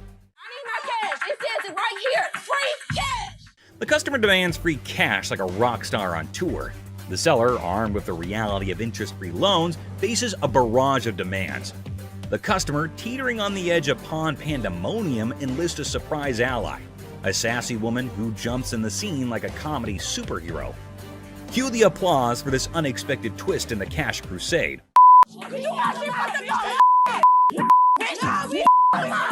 In the side-splitting aftermath, the pawn shop saga spills into the parking lot, where the customer and seller engage in a hilariously awkward brawl. Amidst a flurry of ass cracks and elbows, the spectacle unfolds, leaving the bystanders in stitches. The door slams and the customer vows a dramatic return with an unforgettable "I'll be back" exit line. Comedy gold in the pawn shop arena. Antique computers. Got some equipment here. Yeah. We need some money. We're going to out west. In the pawn shop time machine, two hunters strut in with ancient computer relics. The seller, bewildered by their outdated tech, questions if they're stuck in the 80s. The hunters, claiming they've wiped out all of Michigan's deer, aim for a whopping $900. So how much are you looking for? About $900. The price tag triggers more shock than a retro computer's boot-up sound. What I can offer you is zero. Zero. Comedy sequel, the hunters scoff at the initial offer of $0 for their ancient artifacts. The hunters, expecting treasure, get a lesson in antique appraisal, leaving the shop echoing with laughter and $0 dreams. Wonderful. Thank you so much. You too. In the aftermath of the failed computer barter, the hunters dropped to an $800 offer, met with a swift and resounding $0 from the pawn shop. ZZ Top, mistaken for Detroit's antique appraisers, exits empty-handed. The seller consoles himself with a printer sacrifice to the dumpster gods. I thought it was you, man. Oh, that's good. Ending the scene with a comedic crash and a touch of musical confusion.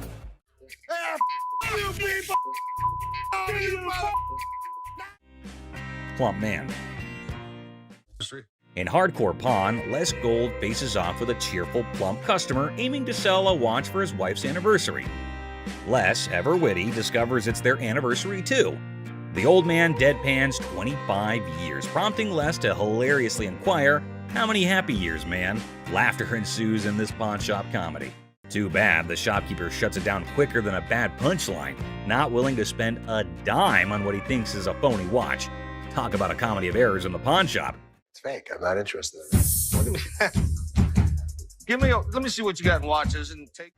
Now brace yourself for the ultimate comedy meltdown. Our plum seller cranks up the chaos meter, throwing wild threats about the shopkeeper's wife and claiming he's seen her somewhere. You're married, right? I am. This triggers the shopkeeper, turning the whole scene into a chaotic carnival. There's two things you don't talk about. What's that? My wife and my family. In the blink of an eye, security guards swoop in, snatch our hefty hero, and give him the grand exit, escorting him out like the star of an unexpected sitcom. Guess what? Our main guy, kicked out of the shop like a party crasher, hits the street with a style only he can pull off. It's like a comedy buffet that'll have you grinning like you just discovered the ultimate joke. Get ready for hilarious adventure. Need help? Video, there's this super hyper dude who charges into a shop, making a fuss like it's the biggest emergency. And get this, he decides a random table is his new chill zone. No rules, no worries, just pure wackiness. Get ready to laugh your socks off. Get a load of this to hit the road. But guess what? He's on a whole different planet. Watches. Get ready to giggle. So there's this new lady in the shop who's decided to be a rebel. She goes all sneaky and puts the shop's watches up for sale online without telling, confidently struts away, leaving the staff scratching their heads like, did that just happen? It's a hilarious roller coaster and you won't stop laughing. You are a big of a bitch. I was wrong. Excuse me? Get the out of here. Get set to lol. This funny video is like a crazy ride with surprises, silliness, and a hint of madness that'll have you laughing without a pause. The twists and turns make it a hilarious and chaotic experience for anyone lucky enough to catch the shop's wild antics. Brace yourself for a good laugh as you watch the madness unfold in the side-splitting comedy script style video. What did she say? That I am the bitch. Get the out of here. Penny Pincher. Get ready to chuckle. This hilarious video is all about a super energetic girl trying to convince her super penny pincher dad to hire more security for their shop. She's all passionate like, "Dad, we need extra protection." But oh boy, her dad's like, "Nah, that's just throwing money away." Adding an extra night security guard is an expense we don't need. Dad, I just don't understand. The funniest part? When the argument gets so wild, the girl pretends to be super angry and storms out of the room. It's silly, it's amusing, and you'll be laughing your socks off at their crazy fight. Every single time I have an idea and I bring it to your attention, he then has to walk in. Hold on to your funny bone. This comedy video is pure chaos when the staff walks out, and surprise, the roof is missing. Peeled the roof off? Yeah, they peeled the roof. Yep, someone peeled it away like a giant banana. Imagine the team head scratching in disbelief. Their shop literally got unroofed. The alarm company called. They thought it was a false alarm. Is anything missing? I have no idea. Now, here comes the kicker. They start worrying it might be a sneaky robbery. Cue the panic as they sprint to check the CCTV, hoping to catch the audacious roof peeler in action. Get ready for a laughter-packed roller coaster as they dive into this hilarious investigation. Get ready to laugh in this super funny video. They got 2 guys. So they get through the internet room, jump in. The staff at a quirky shop freaks out when they find out someone peeled off the roof for a supposed robbery. Total chaos, right? So they go all detective and check the CCTV footage. But wait for it. Turns out, not 1, not 2, but 3 guys break in. And here's the kicker. Looks like they grabbed the coat right there and then out. So these guys could have been part of a 3-man team. One of them ends up hiding inside the fridge. It's like a comedy show gone wild, leaving the staff scratching their heads and everyone else in stitches. You won't believe the crazy twist in this comical caper. We got broken into last night. Took it for a coat and ran out. I told you that security should have been here at night. Stolen microphone. The seller, baffled, asked when they were taken off the rack. It's a funny scene of concert chaos turned into a pawn shop jackpot, where microphones become rock star souvenirs, and the friend is the accidental hero of the day. Microphones I picked up from a concert last night. The person insists the microphones were flung into the concert crowd, a spontaneous catch. The seller, eyebrows raised, gets an unexpected call from American Jewelry about missing microphones. It's a classic mix-up where concert souvenirs turn into an unintentional pawn shop investigation, leaving everyone wondering how the microphones took an unexpected detour. I'm from American Jewelry. I have a gentleman down here. A mad girlfriend. Welcome to the whirlwind of pawn shop hilarity. Our unsuspecting star walks in aiming for a ring appraisal and potential pawn deal. Little did they know, they were about to join the ranks of pawn shop legends in a tale of marital madness.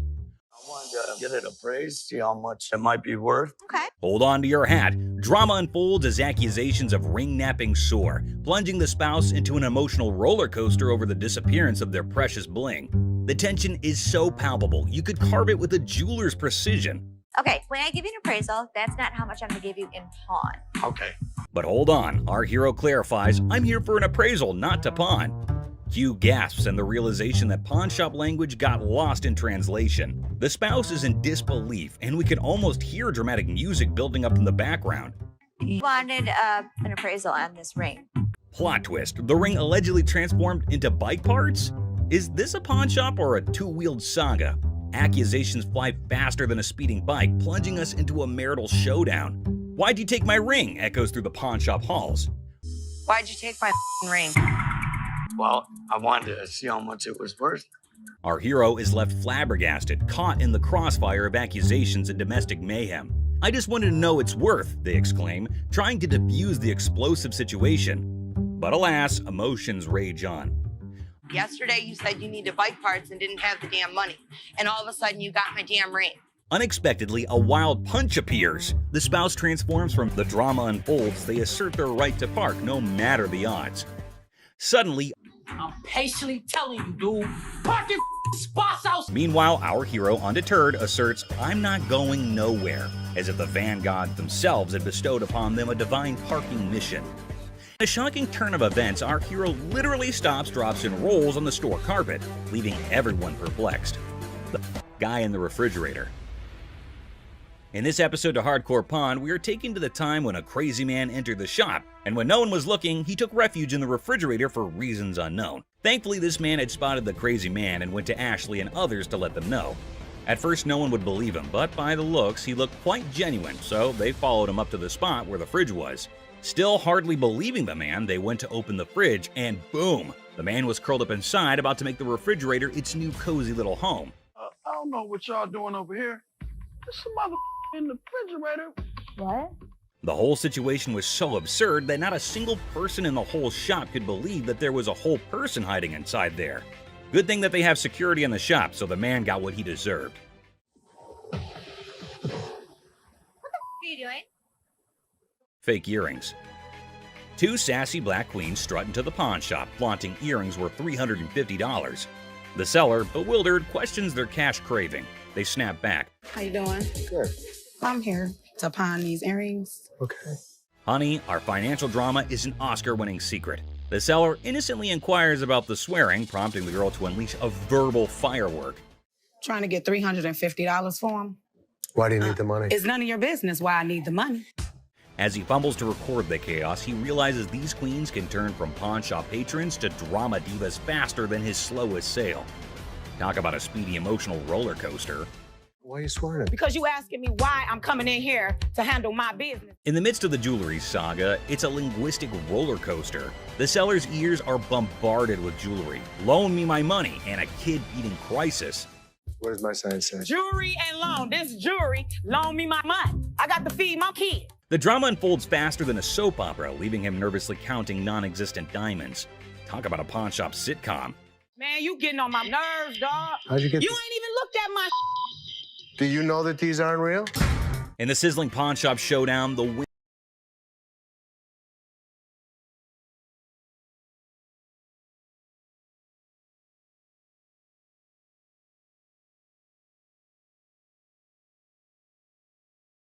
comedy gold. How the you gonna tell me just by looking at my that they not real? They're not real. As the Queen of Sass declares her exit, she throws shade like confetti. Insults rain down, targeting the seller's wrinkled up hair and questionable fashion choices. With a parting shot about a jury and long bow ass, she exits, leaving the pawn shop in stitches and the seller questioning his life choices. I ain't leaving this till you give me my money. I need my mother dead. Coloring book. Ashley enters confidently, challenging authority. Seth tries to manage the chaos.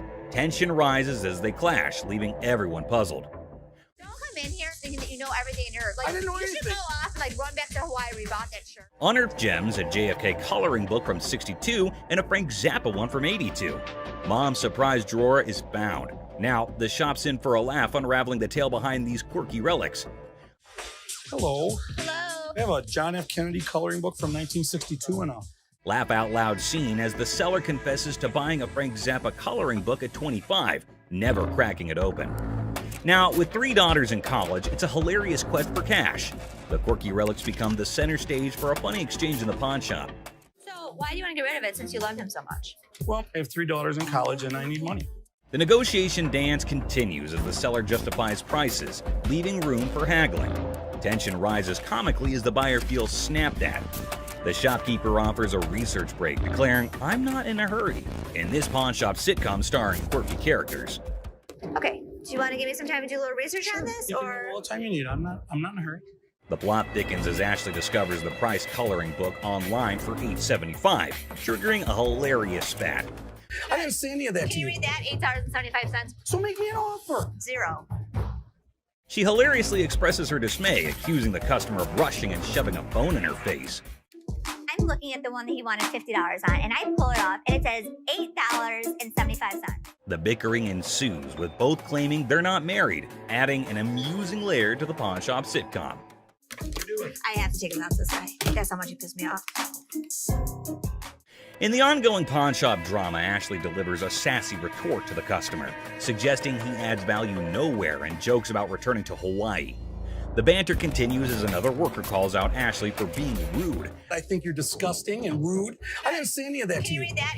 $8.75. Leading to a comical exchange where Ashley dismisses them to focus on yourself.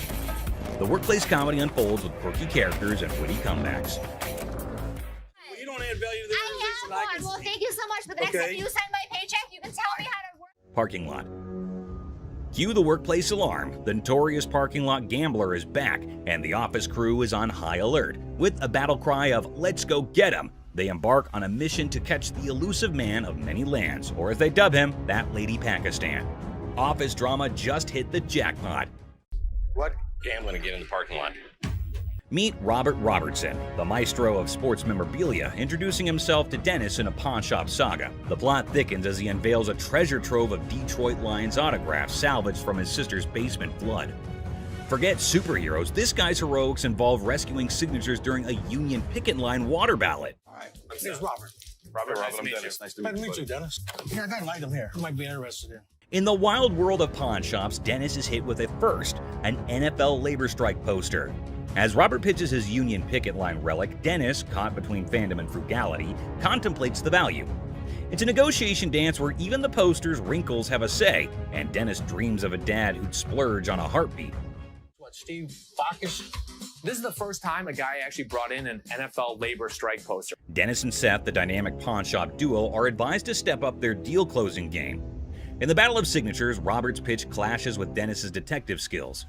It's a showdown of history versus water stains, where even a tear is more drama than a soap opera. Selling history hard, selling water-stained history a comedic challenge.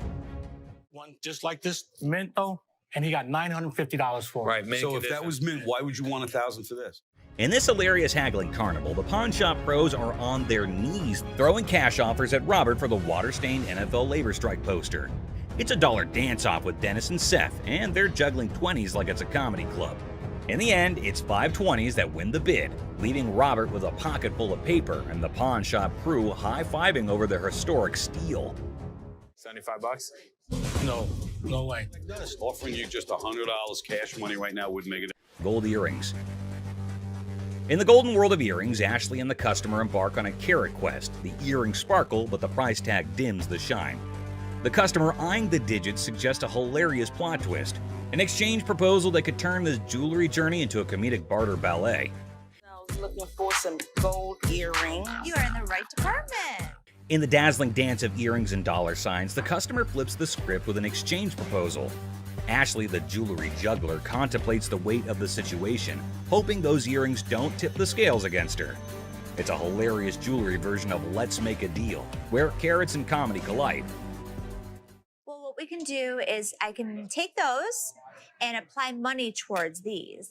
In the comedy club of carrots, Ashley drops the punchline, a whopping $500 for the desired earrings. The customer expecting an exchange extravaganza faces the reality check. Okay, so what I can do for you today, I can apply $40 towards these. I paid $500 for those. What do you mean? You can't do an exchange? Ashley, the weight wizard, spills the carrot beans, revealing that these earrings are more featherweight than a dieting hummingbird. It's a priceless jewelry negotiation that has the audience and the scales in stitches. Okay, I can't give you $500. Why you can't? Because it's not worth. In this comedy climax, the customer unleashes carrot chaos, insisting her earrings are weightlifting champions. The tension escalates as she dubs Ashley boo, but a touch sets off a mini drama. I know how much these cost, boo-boo. Because you scream that they're gonna get you more money, boo-boo. The pawn shop becomes a carrot battleground, and Ashley's final offer of $175 is the punchline that sends the customer storming out, leaving the jewelry saga in a carrot cloud of comedy. Everybody else good. Pose made you Fake diamond. In this wild pawn shop showdown, two characters storm in like a tornado, armed with an attorney and a demand for $900. The seller, caught off guard, awkwardly requests a card while the attorney seems more like a background dancer in a chaotic legal dance. It's a scene where negotiations are more like a comedy sketch, leaving everyone wondering if they stumbled into a legal circus. I I got my lawyer with me. This is wrong. Show me your card. I don't have a card with me. My attorney. Customer unveils a questionable earring, claiming it turned his ear into a rainbow. The seller, armed with skepticism and a keen eye, dissects the earring, declaring it a fake diamond disaster. So what do you want to do today? You want me Can to I get figure my money out? back? You want me to figure out why your ear's turning a different color? Is that a real diamond? Enter the legal cavalry. The customer brandishes a lawyer in the name of mismatched receipts and the ear that turned technicolor. It's a jewelry malfunction turned legal circus, and the pawn shop is now the stage for hilarious gemstone saga. This is not the correct earring for the receipt. Chaos ensues as the customer brandishes a jewelry store receipt like a wizard spell. The attorney, a sidekick in this legal circus, demands a refund for the rebellious earring. The seller, caught in the crossfire, faces threats of escorting and leg knocking, all while insisting they won't budge. It's a legal showdown where the only guarantee is a laugh-out-loud twist around every shiny corner of the pawn shop arena. The earring does not match the description. What you mean? So you saying now I just brought an earring in? The customer, armed with a kaleidoscope ear and a refund demand, insists the seller turn around and walk that butt out the door. The seller, invoking a hint of pawn shop diplomacy, proposes a negotiation dance, but warns, keep your butt back there. Cue the dramatic soundtrack, and it's a comedy in motion. An evil woman anthem echoing through the pawn shop arena. Get out. Yeah, you know, took my money, just sold me a bold earring. Golden State Warrior ring. I just got engaged, and I heard you had a 75 Golden State Warriors ring, and I was thinking that would be perfect for my fiance. This man came into the shop to buy something, which is odd because most people come into the shop to sell something. This man, on the other hand, was interested in Rick's 1975 Golden State Warriors ring, but Rick was unable to but laugh at this. Rocco, will you grab me that ring? Sure. That is a brave man that would give his fiance a championship ring. Even though Rick keeps on laughing, asking why the man is giving a ring like this to his fiancée, we understand that the buyer isn't pleased with Rick's antics. So what I did was I brought pictures of another 75 Golden State Warriors ring. The buyer produced photos of another Golden State Warriors ring and attempted to match them, which they did. Then he asked if it was a genuine diamond and if Rick had checked it. Rick told him that the stone was genuine. Perfect. Have you tested the diamond? Oh, yeah, it's a real diamond. It's a real diamond, okay. The buyer then proceeded to use his own tester to determine whether or not the diamond was genuine, as he was a collector and dealer of sports memorabilia himself. But as he went to test the diamond, it didn't pass. It's not testing. That's because you have a really cheap tester. So Rick stepped in with his own tester, which of course revealed that the diamond was genuine. Even though Rick was irritated by the whole thing, he chose to be courteous to the man. First fine on mine. Okay, I will trust that. The buyer requested for the amount after the ring had been tested, which Rick believed to be $11,500. The purchaser, on the opposite hand, had a budget of $5,000. Any 11 grand, that's what I can do. That's your bottom line? Yeah, Okay. best price. Because Rick refused to go any lower than $11,000, the buyer was forced to leave the business unhappy and empty-handed. I didn't think he was going to go 5,500, but I thought, he'd work with me a little bit. But he seemed like he wanted to punch me in the face. Wells Fargo's safe deposit box. What do we have here? Well, we got a Wells Fargo strong box. This man arrived with a Wells Fargo safe, an antique ball and chain, and a couple ancient handcuffs. The seller was asking roughly $2,000 for everything in the package. All right, well, tell me about these things. This ball and chain right here actually comes from the Human Prison. It's the oldest prison in the state of Arizona. Folsom Prison was Arizona's oldest prison, and the handcuffs belonged to it since the late 1800s. Here's my concerns. When they forged chains back in the 1800s, it was just hot welding together. At that time, it was all performed by the blacksmith, but the chains that the man brought in were all electronically forged. Not only that, but Rick had another major problem. Never in the history of any prison did they ever have their name put on the balls. What Rick was saying was that everything the man brought in was false, but the seller was not ready to believe Rick. It's fake. What makes you an expert on this stuff? I've been buying and selling this stuff my entire life. Even if the contents of the package were phony, there was a chance that the box itself was not. So Rick made a deal for the box and left the rest. Box, I'll give you $400 for it. I want $1,200 for it. No, you don't. And the transaction was completed for $400.50. The seller left, and Rick subsequently decided to consult with an expert about what he had purchased. Okay. 19th century strongbox, Wells Fargo. Following a thorough examination of the box, the expert asked Rick the following question. First things first. Have you already bought this? The box was just as false as the other items Rick did not purchase, and the expert agreed. It's a complete fake. Damn it, Rick. Mystery guy.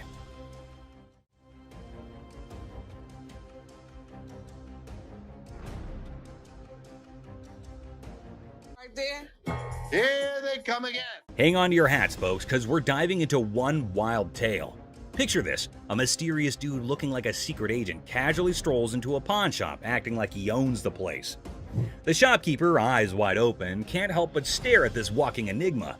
I mean, who wouldn't? He's like a riddle on two legs. Now brace yourselves for the craziness escalates. Our mystery guy isn't flying solo. He's got not one, but two ladies in tow, a trio causing a ruckus. They swagger up to the counter, and out of nowhere, the guy dramatically declares that the ticket he's waving is faker than a rubber chicken. Everyone in the shop, imaginary files included, gasps in surprise. Her on the ring, or get the ring back. She's got a receipt. Let me explain to you. This is a counterfeit ticket. Hold on to your giggles. The shopkeeper, smelling something fishy, turns into a detective. With a sneaky grin, he tells the trio to chill and confidently says, "I'll prove it's a fake." The suspense builds as he brings out the real ticket, examining both like he's some ticket art connoisseur. This is the amount of numbers that are here. Okay. Number 2 is state law mandates. Hold on to your funny bone. The shopkeeper spots the differences quicker than yelling "fake alert" with a big old grin. He declares, "Nice try, folks, but your ticket is faker than Monopoly money." Cue the imaginary mic drop in the background. But whoa, Nelly, the trio isn't throwing in the towel just yet.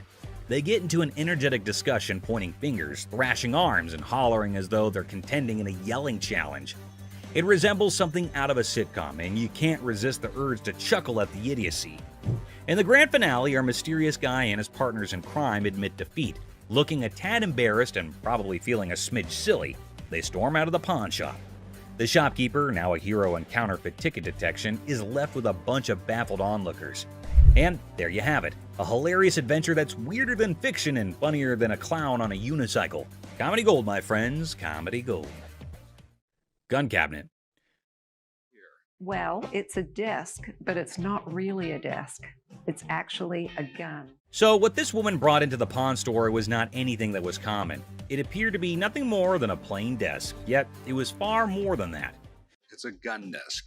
Yes, when you push down on the inkwell, a bullet fires out through the trapdoor. When you press down on the inkwell, a bullet fires out through the trap door, and this desk transforms into a pistol when the time comes. If I sell it, that's fine. If I don't, I'm okay with that too. Thus, the merchant visited the business not exclusively to sell the weapon work area, yet additionally to figure out more about it. She needed to realize who possessed it, the way things were utilized, how old it was, and other such data. I was trying to figure out how to open it and had a really good look inside it and said, While hunting for a nice little desk, she came across this one. But when she got it home and attempted to open it up, that's where she discovered it wasn't what she thought it was. I've seen desks with hidden gun compartments, but I've never seen a desk as a gun. Rick thought it was something out of a James Bond movie, and he was so engrossed in it that he forgot he was actually pushing his face against a gun.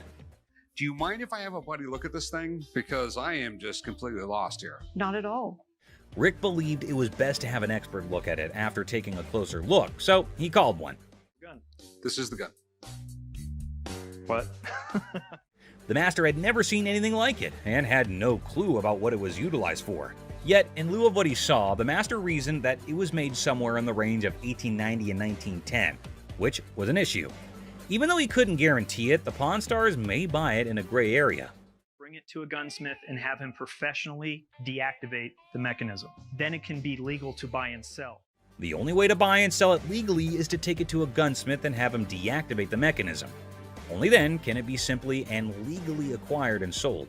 I wish I could help you out more. It's just one of those things. Thanks for bringing it in. Oh, you're welcome. Orange Bowl ring. I decided to come to the pawn shop today to sell my Penn State Orange Bowl ring from 1973. This individual then brought in an Orange Bowl ring from Penn State in 1973. He was in the shop trying to sell it since he needed the money for upgrading his house, and he reasoned that it must be valued at least $1,500. Where'd you get this?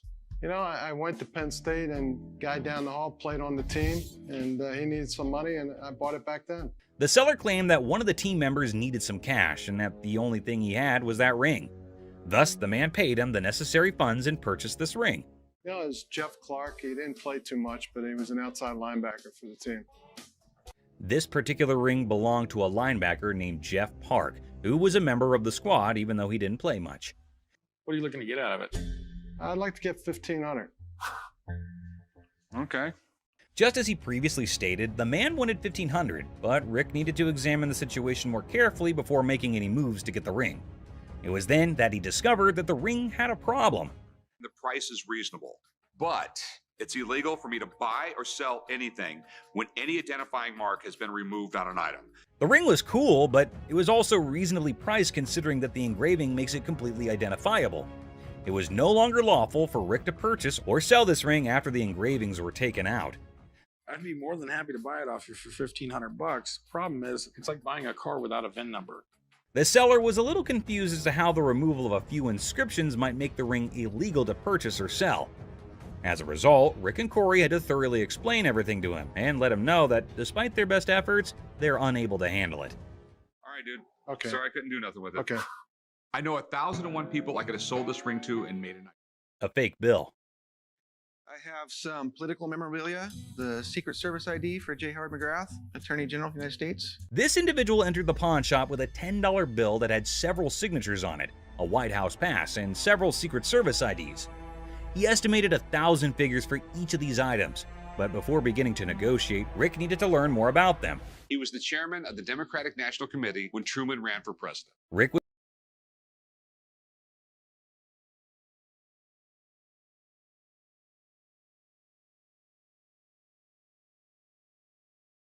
You got some neat stuff here, and these three things right here, I really want to get checked out. Rick checked everything and concluded that not just the dollar that the man had brought in was counterfeit. Rick had to see the expert to find out if he could purchase the other items since he had a hunch that doing so might be illegal. You don't want. A counterfeit bill is not legal to own. The expert said that the White House pass and the Secret Service ID were authentic and acceptable to purchase, but the fake banknote was a different thing. Thanks for coming in, Mark. Not a problem. You're the best. Appreciate it. Alrighty. Now that the expert had left, Rick was prepared to strike a deal. Aside from the fake bill, he asked the vendor what else he wanted.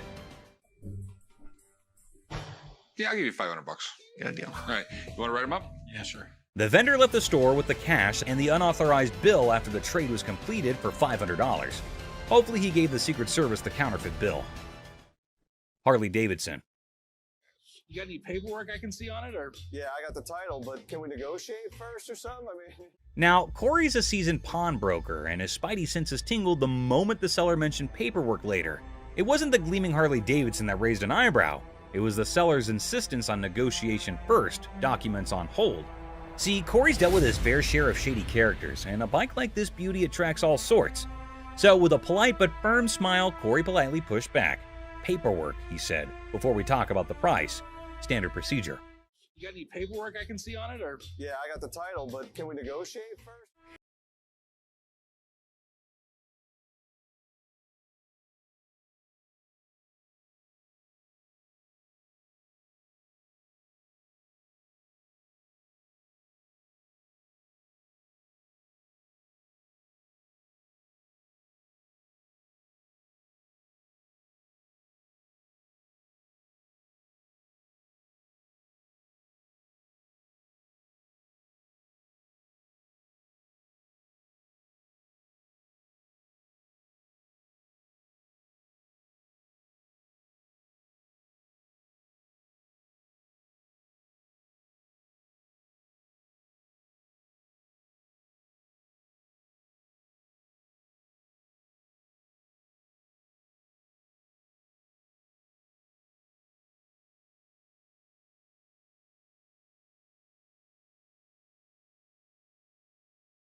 I just got this phone that I bought here like 2-3 days ago, and this don't work. The bell above the pawn shop door jangled, and in walked a man clutching a sleek black phone. He announced, smooth as silk, that this beauty was a recent purchase, now sadly broken. The camera don't work. It keeps freezing and like that. He claims that it's just too irritating to use because the phone freezes frequently and the camera doesn't function. Download a camera function? No, it clearly got a camera. Why would I have to download it? When it was questioned if he had downloaded the camera feature, he became very irate. If he's telling the truth, then why does this inspection set him off? And why was he even being questioned about getting the download? That isn't how it operates in any case. You got your receipt? No, I ain't got it with me. I ain't bring it. First of all, we don't sell it. We can decide.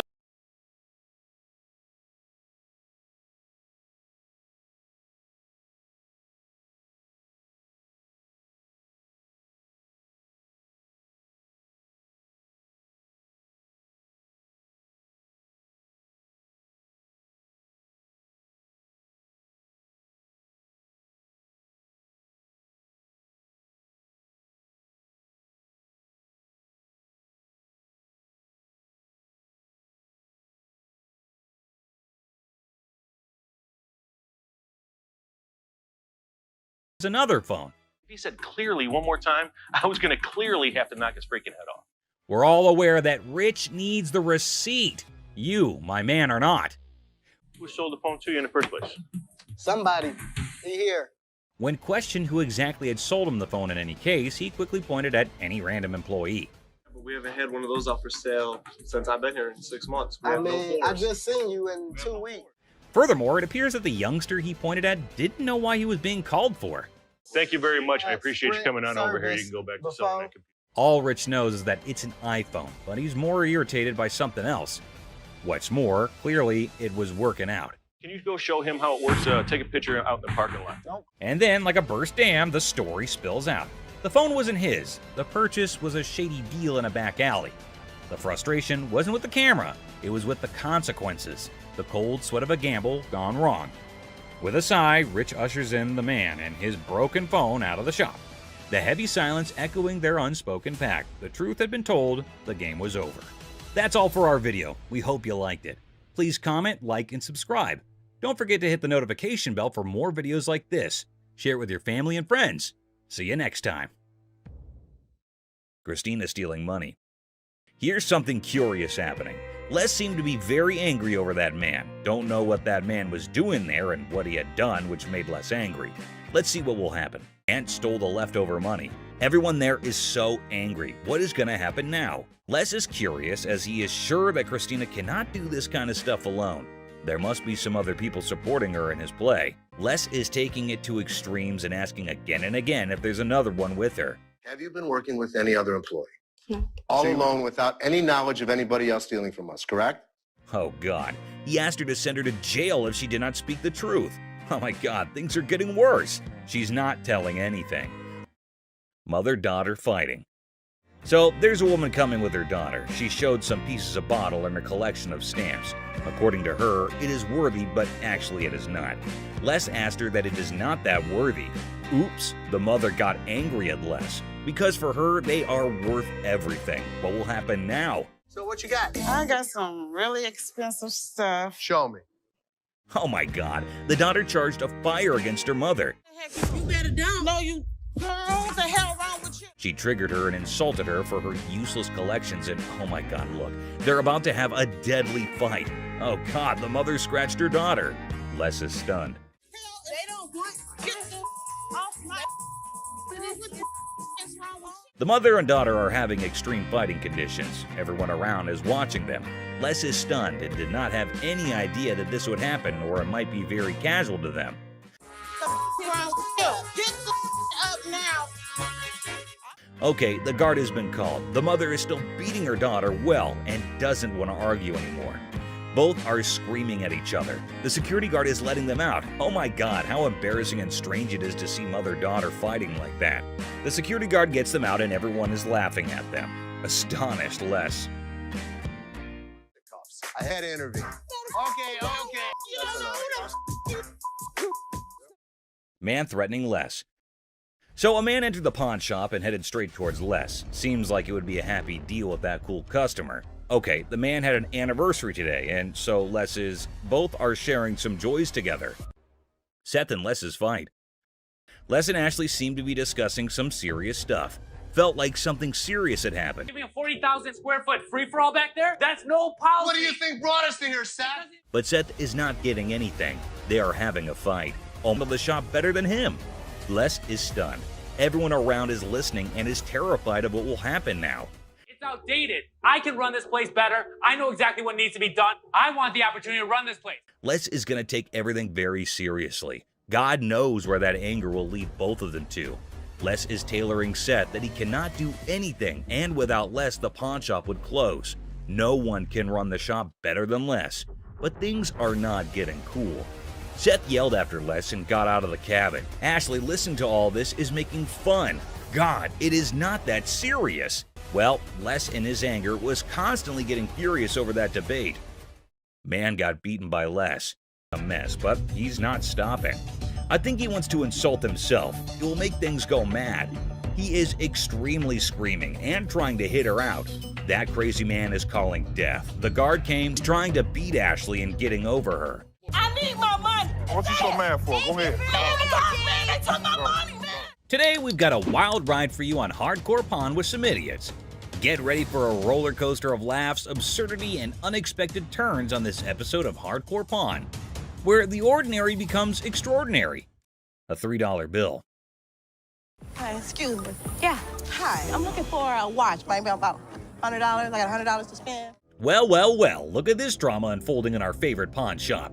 A woman struts in like she owns the place. The owner, trying to impress her, showcases some bling, and she's all ears. It's like a weird dance of possessions. That's really pretty. It's really Looks pretty. good on you. That was 100. 100? I'll take it. Okay. Things are heating up. The woman, feeling all high and mighty, wants the pricey watch. Negotiations are on, and after some back and forth, she says yes. Cash time, right? Wrong. Now we add tax on that. It's gonna be 106. All right. Here. Hold up, the plot twist is here. She pulls out a gift card worth $100 and thinks she's the queen of the Pawn Palace. The owner's face? Priceless. She's like, lady, are you serious? These are not our gift cards. What would you call it? Is These that are preferred customer? No, snap. The owner ain't buying it. He accuses the gift card of being faker than a $3 bill. Trauma alert. The woman's in denial, insisting it's legit. This is better than a soap opera. Lie $100 on it. That is not our gift card. And now, ladies and gentlemen, we've got a full-blown showdown.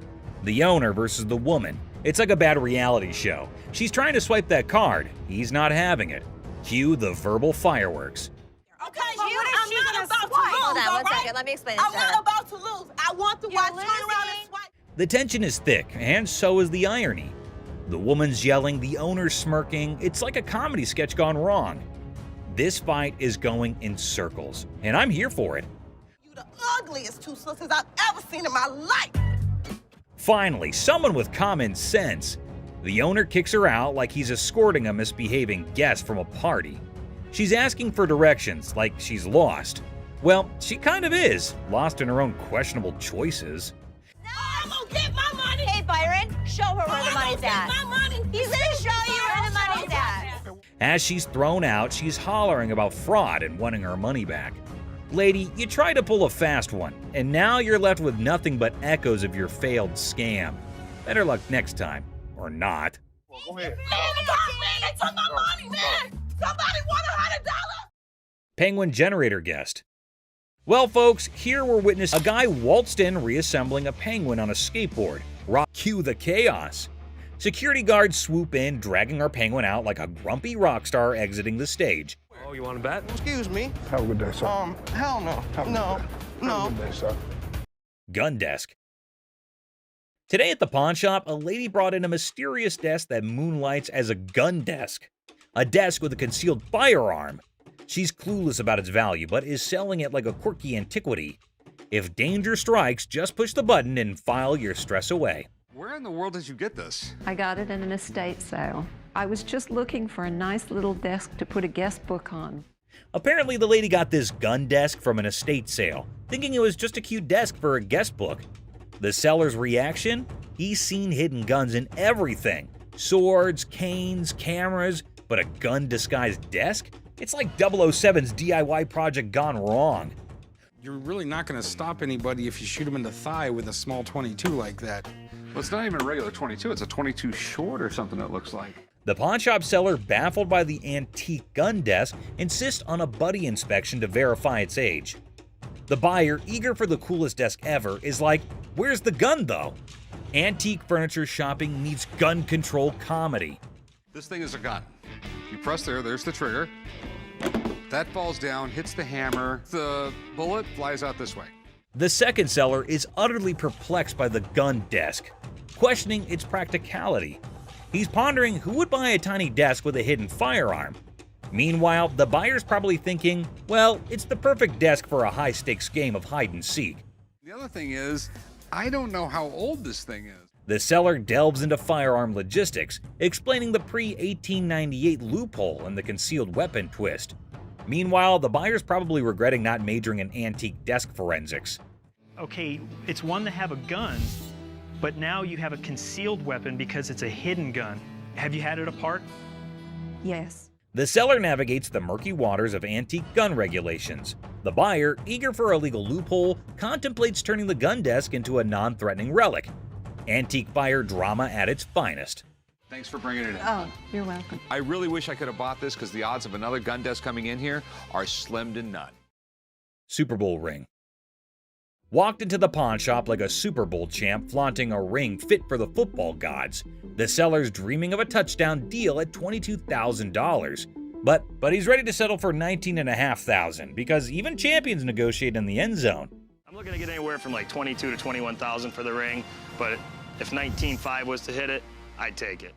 The seller got the ring from a forgetful wide receiver deal. It's from Super Bowl 39, and despite the shop owner's dislike for the Patriots, he acknowledges their success. An issue with the ring's mark is noted. If this Super Bowl ring is the real McCoy, it's worth tens of thousands of dollars.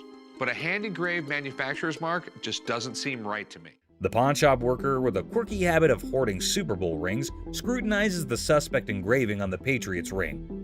The seller's mid-20s price tag meets skepticism as the shop owner delays, realizing this ring's authenticity quest might need more detective work than expected. I'm gonna have to get somebody in here because it just doesn't look right. I want to do a little bit more research, so we'll get this thing figured out. The seller's nervous about the big bucks, defending the ring's authenticity with player credibility. The pawnshop worker, still skeptical, calls in an expert, and in walks Jeremy, the ring detective, ready for some bling investigation. Now, rings that are given to players are far more valuable than if they're given to a front office staff member or something. The expert, dropping knowledge on the 04 Patriots ring, relishes Eagles' losses. He educates on the ring's bling, emphasizing player rings' value, and highlights the counterfeit struggle. The pawnshop now has a sports memorabilia professor. Usually you would see that not only in a different location, but it looks to be actually hand engraved rather than actually out of the machine. The expert dissects the Jostens mystery, noting hand engraving and unique features. Despite the unconventional markings, he vouches for the ring's legitimacy. The 04 Patriots bling gets a 100% authenticity seal, and the pawnshop rejoices in a victory for sports memorabilia truth. They actually had to have somebody laser engrave each and every ring. So this ring is 100% legit, and it's pretty awesome. Sweet. The appraisal moment arrives, and the expert places the 04 Patriots ring in the high demand category, estimating it between $30,000 to $35,000. Super Bowl rings from players such as this sell from about $30,000 to $35,000. Nice, nice. The seller, aware of economic woes, starts at $22,000, but the pawnshop owner, considering the long wait, bargains at $18,000. Negotiations roll with a counteroffer of $21,000, reminding the seller you don't have anything like this in your showcase. The ring dance continues. I go 21. You don't have anything like this in your showcases. I know you have a Patriots ring, but you don't have that Patriots ring. After intense haggling, the 04 Patriots ring lands in the pawnshop owner's possession for $20,000 cash. Family banter erupts over the new addition, turning it into a $20,000 paperweight threat. The ring battlefield unfolds. I'll give you 20 grand. Pass. 20 grand. Cash. $100 bills. Just because I need a Super Bowl ring for every one of my fingers. Deal. Deal. German spy camera. At the start, the speaker enters a pawn shop and introduces the item, a 1950s German spy camera reminiscent of something out of Inspector Gadget. The brief mention of Inspector Gadget adds a touch of intrigue and playfulness to the scene. So how's it work? You adjust these little dials here depending on what you're trying to take your photo of. The focus shifts to the camera itself, identified as a Minox 3.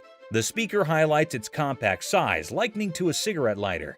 If you give a 10-year-old a camera and say it's not just a camera, it's a spy camera, it probably got you out of your parents' hair for a couple hours a day. The customer expresses the purpose of their visit to sell the 1950s Minox 3 spy camera. The stated price expectation is around $150, indicating the perceived value of the vintage device. With all this on there, it makes it completely illegal for me to have anything to do with it.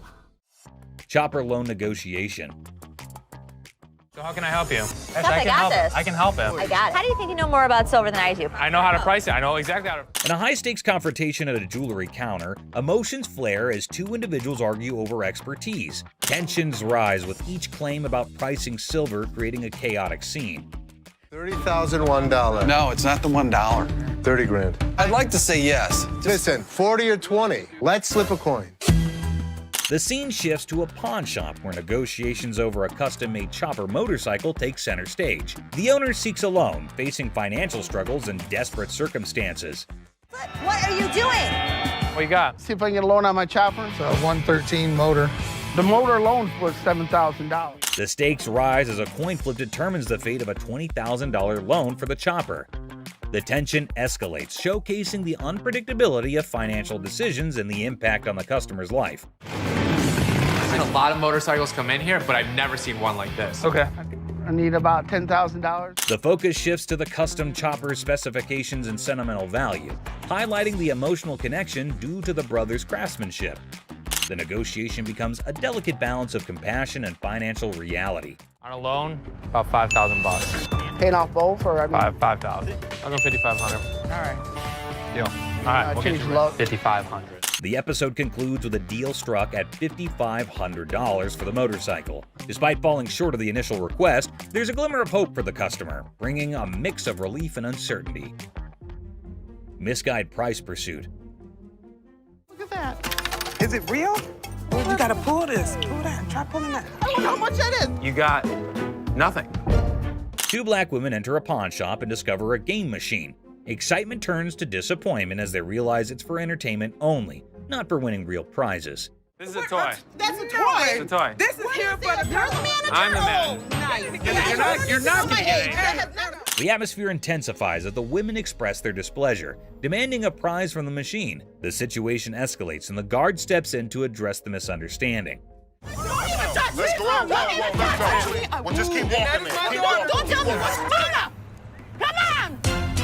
Y'all out of order. The conflict peaks as the women continue to argue for a manager's intervention. The guard ultimately expels them from the pawn shop, concluding the incident.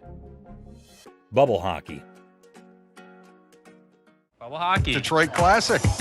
I'm thinking $2,500. How much did you pay for it 10 years ago? $3,500. A pawn shop encounter unfolds as a customer eyes a bubble hockey game. Negotiations kick off with the customer seeking $2,500, but the pawnbroker questions the value.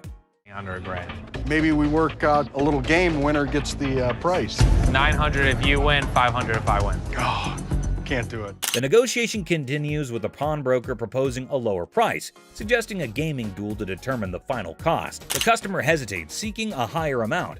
$100 out of this thing. 16 you win, 400 I win. All right, I win $1,600. The game begins and the customer dominates the bubble hockey match, securing a convincing victory. The pawnbroker acknowledges the expertise and adjusts the evaluation accordingly. Let's go. I know I'm gonna win this bet. These aren't those $1,200 ones? The conclusion sees the pawnbroker acknowledging the high value of the game, recognizing it as a genuine classic worth $2,500. The customer prepares to complete the transaction. Wrestling trunk triumph. We have a champion item for you today. I think I got your new bathing suit over here. I don't think that's my size or my style. The episode presents champion-level memorabilia, wrestling trunks worn by Titus O'Neil during Money in the Bank. Banter between the pawn shop staff sets a light-hearted tone. Well, these are wrestling trunks. Okay. Are they worth anything? So where did you guys get these? From a buddy of mine shortly after the show. Negotiations unfold as the seller details the trunk's origin, worn by Titus O'Neil and his college football background.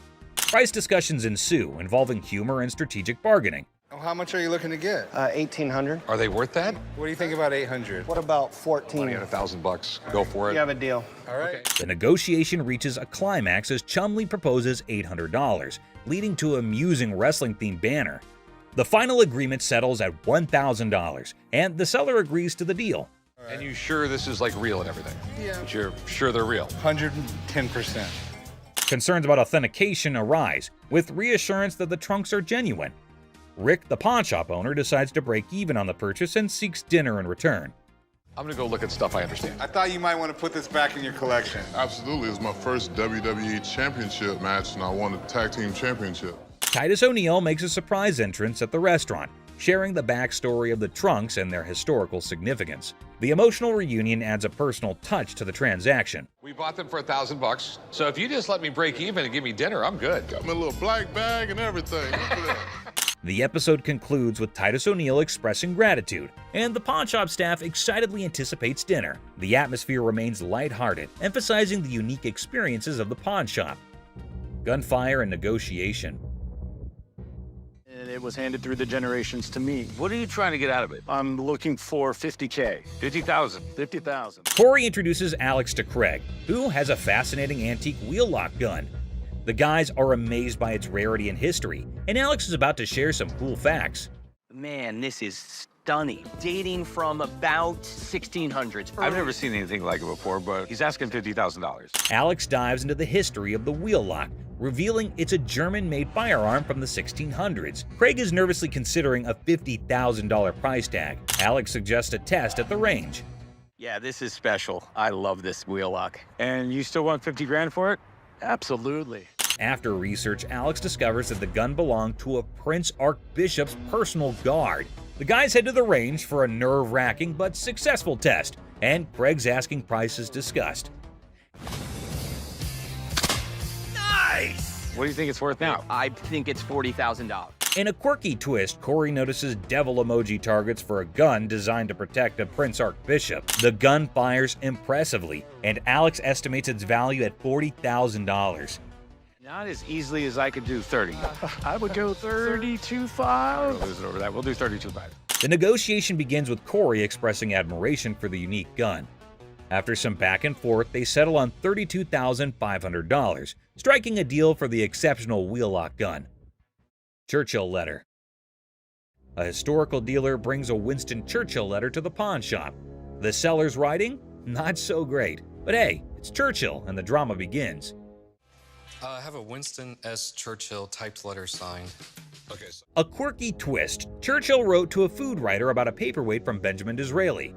The pawn shop team dives into the historical circus, paperweights and all.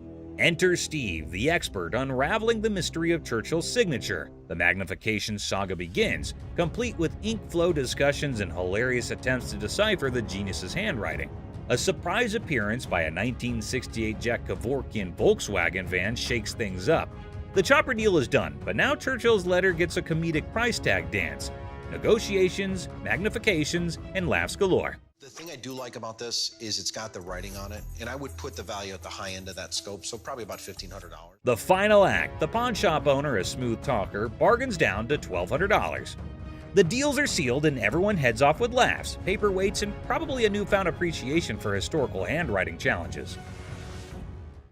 I think $1,200 sounds good. All right, it's a deal. Thank you, Mr. Harrison. Meet you right over there. We'll do some paperwork. Goofball. Our tale kicks off with a grinning goofball strutting into a watch shop, exuding joy like he just hit the jackpot. His guest snagged the ultimate timepiece. The shop's proprietor, eyes sparkling with mischief, unveils a watch that could outshine Big Ben. Our hero, wide-eyed like a kid in a candy store, marvels, "Wow," treating it like a time-traveling marvel. But oh snap, it's tagged at a hefty $75. Cold, hard cash, not Monopoly money. Undeterred, our bold hero eyeballs another watch, a jaw-dropping $599. His face? Priceless shock. Unfazed, he blurts, "Yes, I want it!" Then comes the knee slapper. He pulls out a crumbled $2 bill. The shopkeeper holds back laughter, educates him. That's $2,000, sir. It's a $2 bill. Okay, and it's worth $2,000. You can practically see the gears in the guy's noggin spinning, desperately seeking a way out. Anyone up for a cash exchange? He suggests, madness twinkling in his eyes. The shopkeeper, smelling trouble, hesitates, perhaps a financial genius or a victim of too many cartoons. In a wild finale, our hero with a mischievous grin hurls absurd insults like, "You're chunky with a giraffe-like neck." The bewildered shopkeeper calls in the guard. Enter the guard, booting out the funny guy, leaving the shop in stitches. Hey, have a good day. Big Mouth is hungry. Unexpected drama. Strap in for a wild pawn shop ride. A lady steals the spotlight, but surprise, Mr. Sneaky tiptoes in for a bear hug, sparking unexpected drama. Gasps echo as the leading lady jumps, but it's just a playful fella. Great day in American jewelry. Laughter erupts. Who knew a pawn shop could be a comedy club? In this 6-second snippet, the pawn shop transforms into a stage for unexpected antics, surprising and delighting in this unlikely comedy setting. Great day in American jewelry. What can I say? In the chaotic shop hustle, a dude flaunts a watch that could fund a small country. The shopkeeper, hungry for a bargain, attempts a haggling dance. But Mr. Watch Wizard wants stacks on stacks. I came over to sell a beautiful watch. Okay? Tell me a little about it. Cue the dramatic moment as the shopkeeper grabs him, yelling, "Hold up, time traveler!" Suspense builds as they investigate. Is it legit or a fancy imposter? Get ready for the ticking truth. So, can you come back in about an hour? No problem. Perfect. I'll see you in about an hour.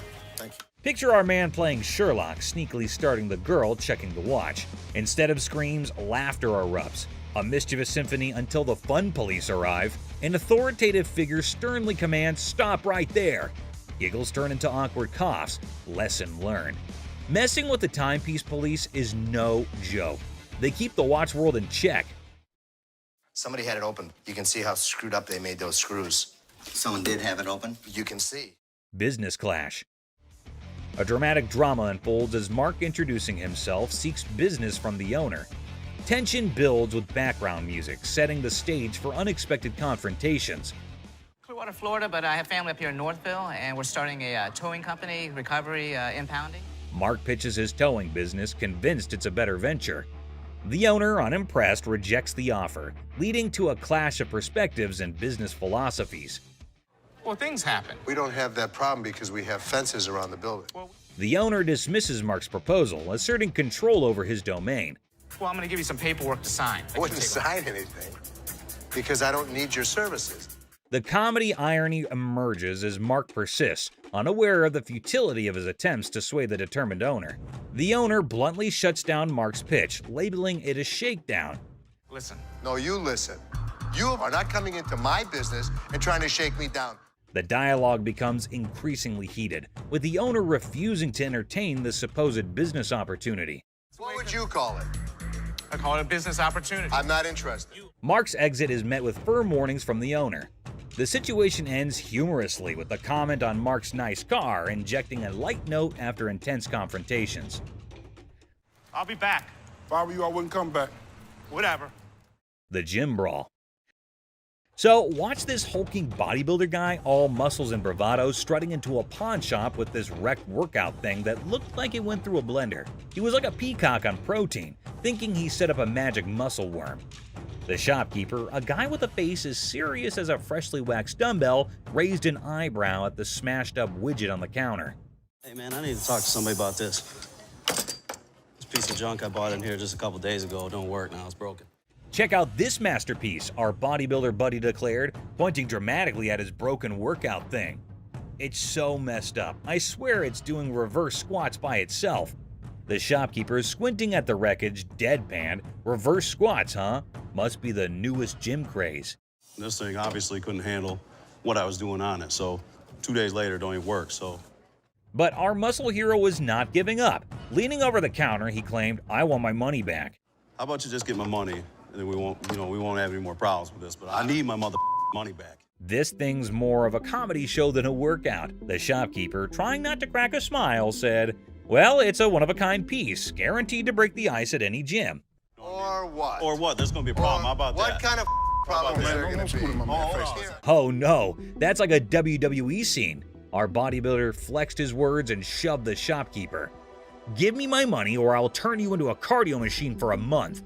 And just like that, the pawn shop turned into a wrestling ring. Don't touch. Come on, come on, man, let's go. The shopkeeper, unexpectedly nimble, fought back and chaos replaced. It was like two sumo wrestlers battling for the last protein bar. Trying to play hero, two guards materialized out of thin air. They grabbed our bodybuilder and his busted gear, dragging them out. We got you. Bring a few more. All we need is bring all y'all out. Our muscle dude flailed around, still demanding his refund like a sad, deflated balloon. The pawn shop went back to normal. That's it, my man. Bring a few more. There's your machine, buddy. The art of negotiation. So let's see this guy walking into a pawn shop, allowing him to be the next big art dealer with a painting put away under his arm. He's giving off major, "I'm gonna hit the jackpot" vibes.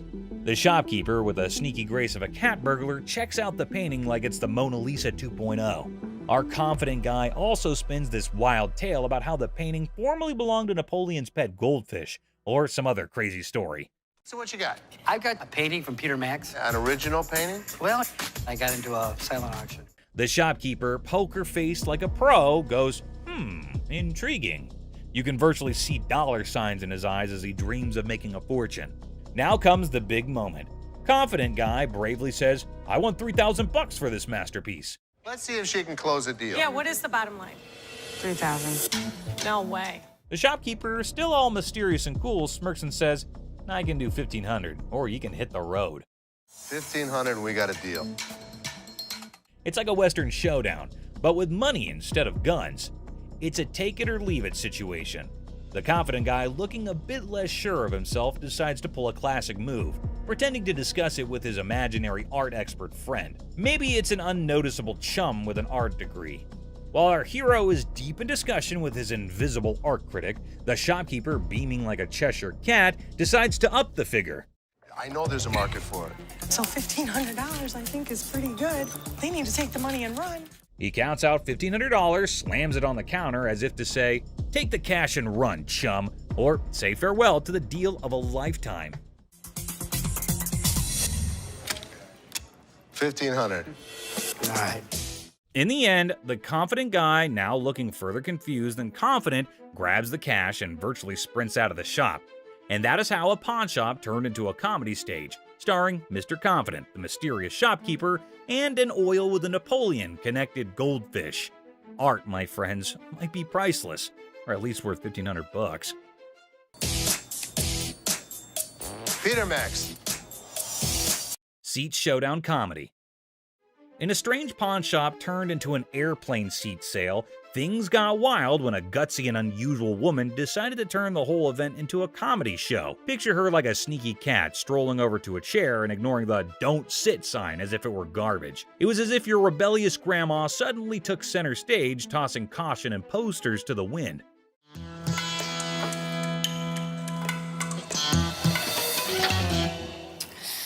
Then in comes the lady running the shop, armed with politeness and a simple request for the lady to give up the seat. Little did she know she was about to get into a funny showdown with our cool and calm customer. The woman, looking super confident and mischievous, said, "Just let me be," treating the chair like her personal throne. Okay, these are for sale. We don't have like a trial and error. Okay, well, I'm not trying to buy them. I'm just trying to try them out. As if that was not funny enough, the secret guards jumped into the blend. The shopkeeper, determined to bring order back, tried nicely to get the bold woman out of her comfy spot. But our fearless main character was not having it, bravely declaring, "You cannot make me move." And what you can do is leave me the alone. Okay. Yeah. Then comes the guard trying to lift her off the seat. Suddenly, there's a big scene. The woman, now a pro at making a show, indicted the guard of bothering her and indeed threw in the surprise of claiming it was sexual harassment.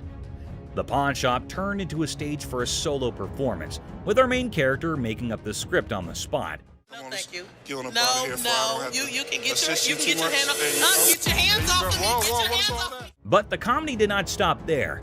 Wanting to leave with a bang, our leading lady dramatically fell to the bottom, blaming the confused guard for pushing her. The shop, once a place for buying and selling, turned into a theater for a funny play where reality and silliness conflicted in the most hilarious way. Girl, you pushed me! What? Did I touch you? And just like that, the woman in the pawn shop left everyone. Guards, shopkeeper, and onlookers scratching their heads, wondering if they had just witnessed the craziest pawn shop show ever. I'm not going anywhere. Do whatever you want. And we can have a staring contest. Joe Sofa Saga. In a pawn shop full of weird and wonderful things, a guy named Joe was on a mission for the perfect SETI. The man was on a tight budget, but his bullishness was as high as his hopes of chancing a hidden treasure among the fine furniture. Well, here's the deal. I just moved from New Jersey. My wife and I. We just bought a house, and she sent me here. She said, see what you can pick up. Perfect. Let's find some. He spotted a couch that looked like it had been through a lot. The man with a hopeful look asked the shopkeeper if they could clean it before he bought it. Little did the man know, this couch had a history. Spills, stains, and all sorts of weird stuff. The shopkeeper, trying not to burst into laughter, convinced the man it was a great deal without mentioning the hidden surprises. So inexpensive, right? Really? Yeah. I gotta tell you, man, that's nasty. Not giving up, the man confidently sat on the couch, comparing the dirt on it to his shoes. I'll tell you what, my shoes are cleaner than this couch. Then don't buy it. With a serious face, he said, "I'm pretty sure my shoes are cleaner than this thing."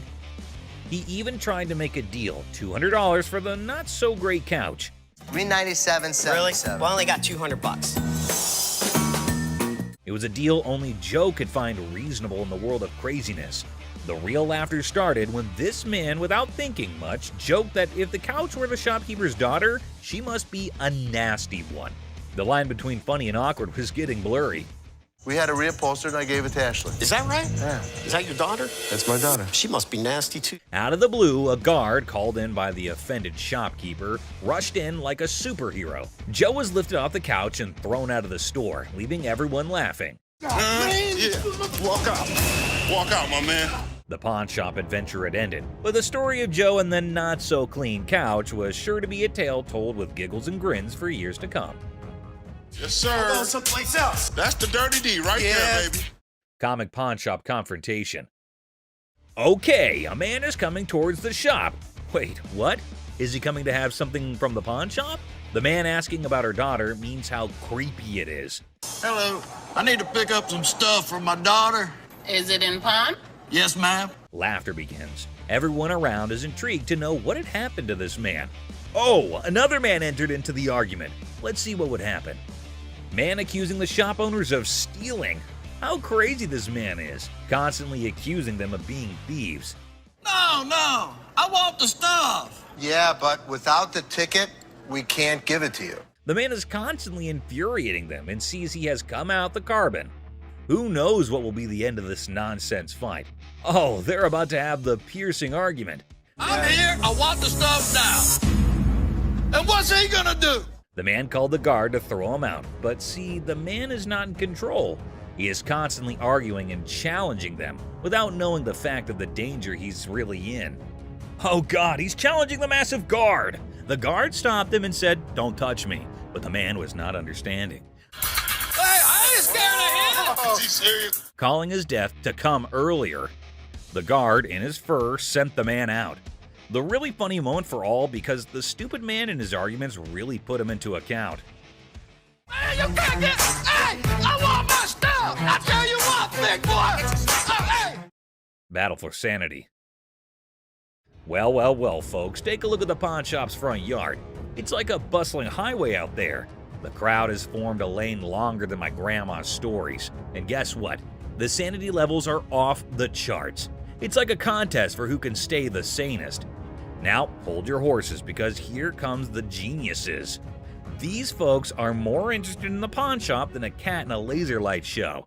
Well, he's from California. Look at all these idiots. They've gathered like it's the grand opening of the Pawn Shop Olympics. What's the big attraction, you ask? Maybe they're expecting a magic show, or perhaps the pawn shop secretly giving away free wisdom. Or, here's a wild thought, they're gearing up for a full-scale aggression mission against the poor souls inside. Watch out, world, we've got a pawn shop revolution on our hands. Stay tuned and remember, in the pawn shop chaos, sanity reigns supreme. Good luck, brave souls. That's not. Clueless heist hijinks. Well, howdy there, folks. We've got a Lone Ranger in the pawn shop, sipping on his secret drink like he's the king of mystery. Little does he know, he's the star of a hidden camera show. Talk about being clueless and camera shy. Hold your horses. Looks like our man might be plotting some grand heist, doing his best Sherlock impression. He's scouting the joint, probably trying to find the perfect spot for his not-so-genius plan. But wait, he's still in the game. What on earth is he searching for in the pawn shop? Maybe lost treasure for his car keys? The suspense is killing me. Oh dear, he's now at the other counter. This fella is like a headless chicken wandering around without a purpose. Somebody give him a map or a snack at least. Buckle up, folks. Our wannabe detective just upgraded to a full-blown thief. Watch him waltzing around planning the perfect crime, and bingo! He pulls off a smooth exit, leaving the scene like he just won a game of hide-and-seek. Hold your belly laughs, our genius thief is back on camera, sneakily hiding his loot in his trousers. Smooth moves, my friend, smooth moves. And there he goes, strolling out of the pawn shop like he's won the lottery. Thinks he's the mastermind of the century, leaving behind a trail of stolen goods and a whole lot of laughs. What a character. Antique computers. Have a good day. You wonderful. So much. You too. Two tech-savvy grandpas strut into a pawn shop, seeking a fortune for antique computers. Instead, they're hit with a vintage rejection. Bastards, you can't give me a dime for... Oh, man. When one grandpa clumsily breaks a computer, he pulls a move straight from the sitcom handbook. Accidental comedy at its finest. Now you should have that. Put it in the... Oops, one grandpa accidentally smashes a computer, blaming the seller. He theatrically tosses it toward the dumpster, thinking it's a mic drop moment. The seller, the true comedy connoisseur, chuckles at the failed dramatic exit.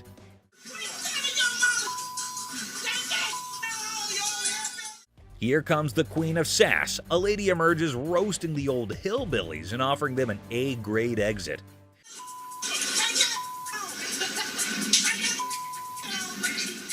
She declares her reign over Detroit toughness and leaves them pondering a future career in comedy security. Cue laughter. Exit stage left. Ex-couple. Hello. Hi, how are you? I'm good. How are you? I'm fine. I'm actually looking to pawn these 2 watches. In a pawn shop, a young couple walked in to sell 2 watches. Ashley, the shop owner, greeted them. You guys dating, married? Was engaged, but not anymore. When she asked about their relationship, the boy explained they used to be engaged, but are now exes because both of them cheated on each other. Okay, so you want to sell them, correct? Yes. And how much were you looking for? Despite their turbulent exchange, Ashley inquired about the watch's value. This one I am not interested in because we don't take this brand. You gonna take that brand?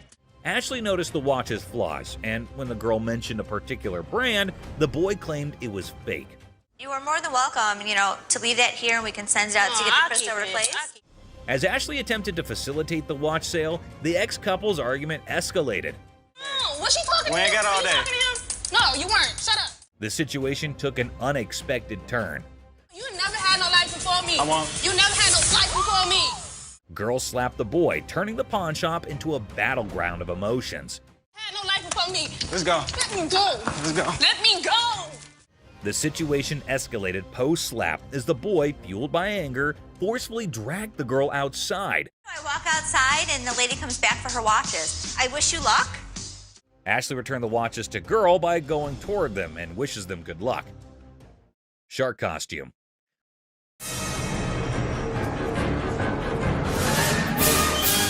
A fantastic character, half man, half shark, enters a pawn shop. Yeah, I'm a professional mascot during the daytime.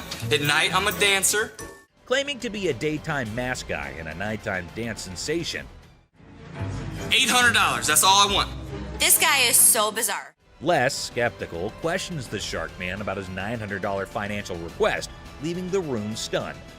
Don't they have those in Halloween costume stores? Les dismisses an awesome shark costume as a Halloween costume, but Rick takes it on, turning the pawn shop into a makeshift underwater comedy club, despite Ashley's rejects due to an unpleasant odor. See? It works. $800. Les, a pawn shop owner, is captivated by a customer who demands $800. You're missing a speeder. Oh my God. But when he reveals his naked self, Les's jaw drops. Hey, where's Ashley going with the naked guy? Tom, between amusement and disbelief, Les performs the quickest eviction in pawn shop history, leaving the customer high and dry. Ching Chong TV. Girlfriend's about to fly back home without me. I have no money. It's the only way I'm gonna be able to go. Right. I want $200 for it. 200 for that? A hat-wearing kid strolls into a pawn shop, hoping to score $200 for his TV. The seller, feeling frugal, counters with a generous $15. What brand is that? Ching Chong. The boy, trying to lighten the mood, drops a Ching Chong brand joke, turning a place into a comedy club for skeptical sellers. 200 for that? Yeah. Never gonna happen. 13-inch TVs are selling for $15.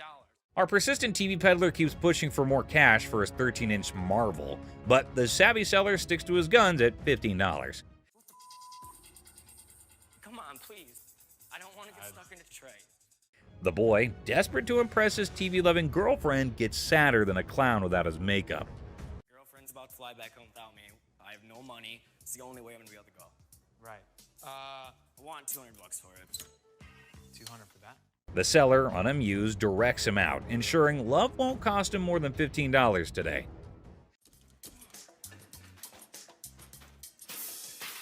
In a fit of frustration, our TV tosser storms out, giving the shop a kicking and throwing his TV into a dumpster like it's a basketball shot gone wrong.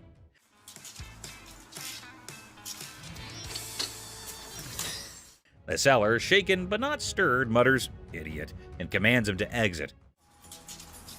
You're gonna make me leave? Pretty much. Get the out of here. Get off my property. Asserting his control over the TV-tossing theatrics. It's a dumpster-diving comedy masterpiece in 3 acts. Brain, not brawn. I got a loan on my wife's ring. Yeah? And when I first started coming here, I got a VIP card. I got more on the loan. Now you guys put me to a gold card, and I get nothing out of it. A bald customer, frustrated over a loan on his wife's ring, seeks resolution from the manager over a VIP card upgrade and the perceived lack of benefits. Tensions rise as they discuss the situation. No, the VIP is the gold. They're both one the same. We offer a promotion at American Joy and Loan. It's called a Gold Card membership. It gets more money in people's pockets if they want to get a loan and allows you to save money if you want to buy something. The pawn shop employee tries to explain the gold card system's benefits, but the customer remains frustrated. I am hearing you, but you're not listening to me. Tensions rise as the employee insists on the procedure, leading to anger, questioning, and physical comparisons. You think this is funny?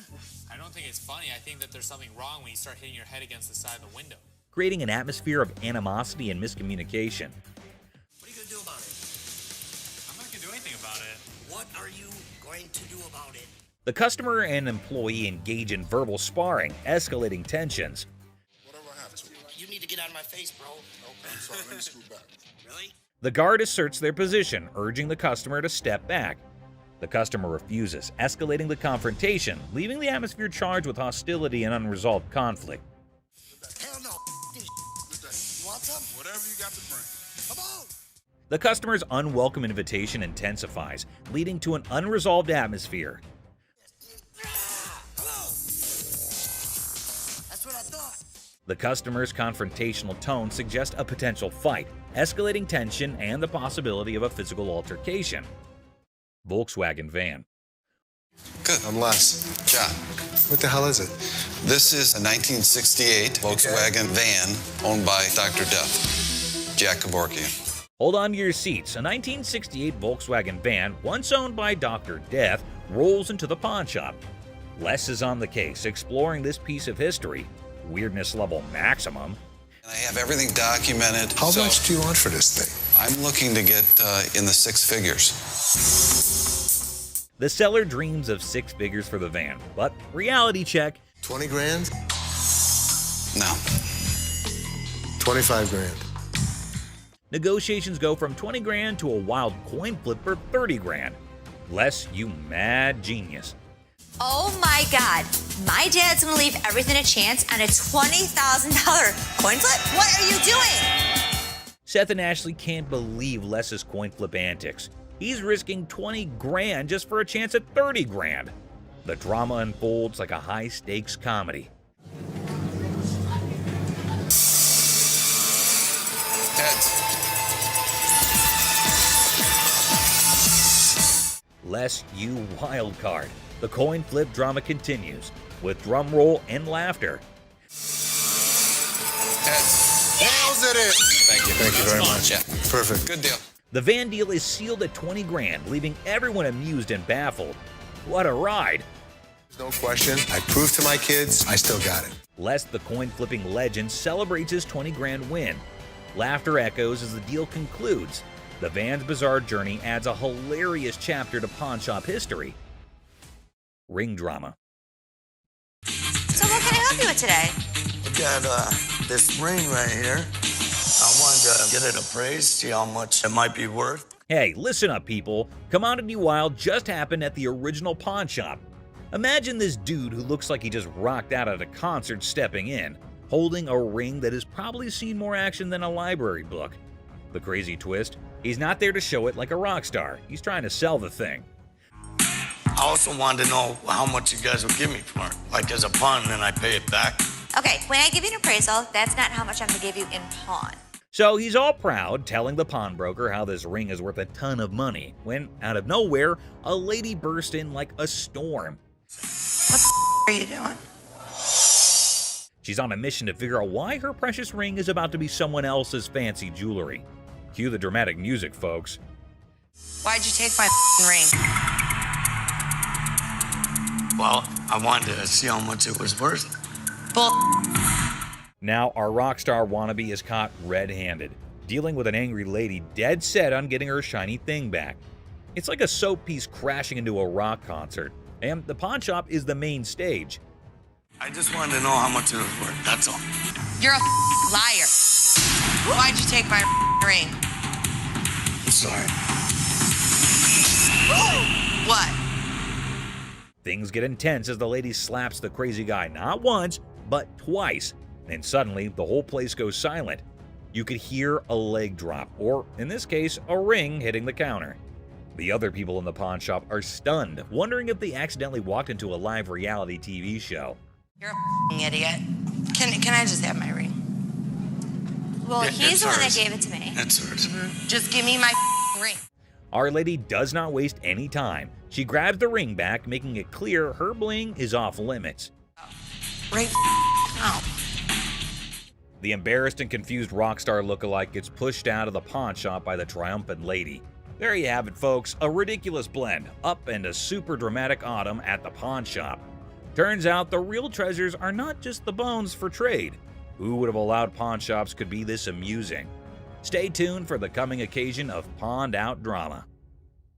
Clown Prince. In a small pawn shop on the corner of Chuckles Street and Guffaw Avenue, things got really funny one day. A guy walked in with so much makeup on his face that he looked like he just stepped out of a play. The shopkeeper, who was used to weird stuff, tried hard not to laugh as the man approached, sporting a rainbow wig that seemed to stay on by magic. I need to sell this earring because my little red Corvette broke down. Oh, no kidding. Absolutely. Wow. The man, looking mischievous, whipped out a fancy earring from his pocket and showed it off with a big dramatic gesture. The shopkeeper, holding back a laugh, checked out the earring like it was some royal treasure. You know who I am, right? No. Who are you? You don't know who I am. But actually, it looked more like a toy you'd find in a cereal box than something fit for a king. 1,000. I'm just asking for 1,000 just to get my limo. No. That's not real. You gonna help me out? Excuse me? That's a real earring, but it's not real diamond. Are you kidding me? Ignoring the fact that the earring was probably fake, the guy started dancing like he was the star of his own circus. Prince, right? Prince, absolutely. Wow. He even gave himself a royal title, calling himself Prince. The shopkeeper, now thoroughly entertained, clapped along as the guy did his goofy dance. With a cheeky smile, Prince claimed the earring was a super precious diamond passed down from his clown ancestors. The shopkeeper played along, giving praise to this pretend royal jewel, while secretly thinking it would make a great prop in a comedy act. As the funny business came to an end, Prince, not ready to leave without a big finish, spun back to the counter and started another round of funny moves. The shopkeeper and his assistant struggled to hold in their laughter, tears rolling down their faces as the wacky Prince danced out the floor, leaving behind a funny feeling that stuck around even after the rainbow wig was out of sight. Boss's TV fiasco. Hey everyone, gather around because something straight out of a funny TV show just happened at the local electronics store. Imagine this. The big boss barges in like a storm on way too much coffee. Didn't I tell you guys to restock the TV shelf? Didn't you see I was just with a crazy customer? Yelling about wanting to grab some TVs. I mean, who does not suddenly crave a TV spree, right? Now, the poor workers are stuck between a rock and a high-tech place and cannot take the boss seriously. I mean, who could? It's like the boss watched too many action movies and thought today was the day to be an action hero with innocent flat screens. I gave you a job to do and you didn't do it? Dad, you told us we were like little kids. How does a baby know how to do inventory? But stay, there's a twist. The main character, the boss, realizes things are serious and decides he needs backup. So, what does he do? Grabs his assistant like they're partners in a buddy cop movie. Hey, you know what? The hell with it. I'm gonna do it myself. Bobby J, do me a favor. We need to go pull some TVs. To help with this crazy TV mission. Because obviously snagging TVs is a job for a dynamic brace. Ash, Seth, right now. Right now. What? Right now. Let's just went down. What? Let's went down. But wait, there's more sitcom gold. Out of nowhere, another assistant rushes over to the boss's kids looking really upset. Why? Just went down. What? Let's went down. Dad, you all right? Well, turns out the master is now on the floor. Yep, the guy who was on a TV conquest is now chilling on the cold floor of the electronics aisle. We have an emergency here. What happened? Did he say something hurt? No, he didn't say anything. We're pulling TVs. They call emergency services because apparently this is not just a shopping spree. It's a full-blown crisis.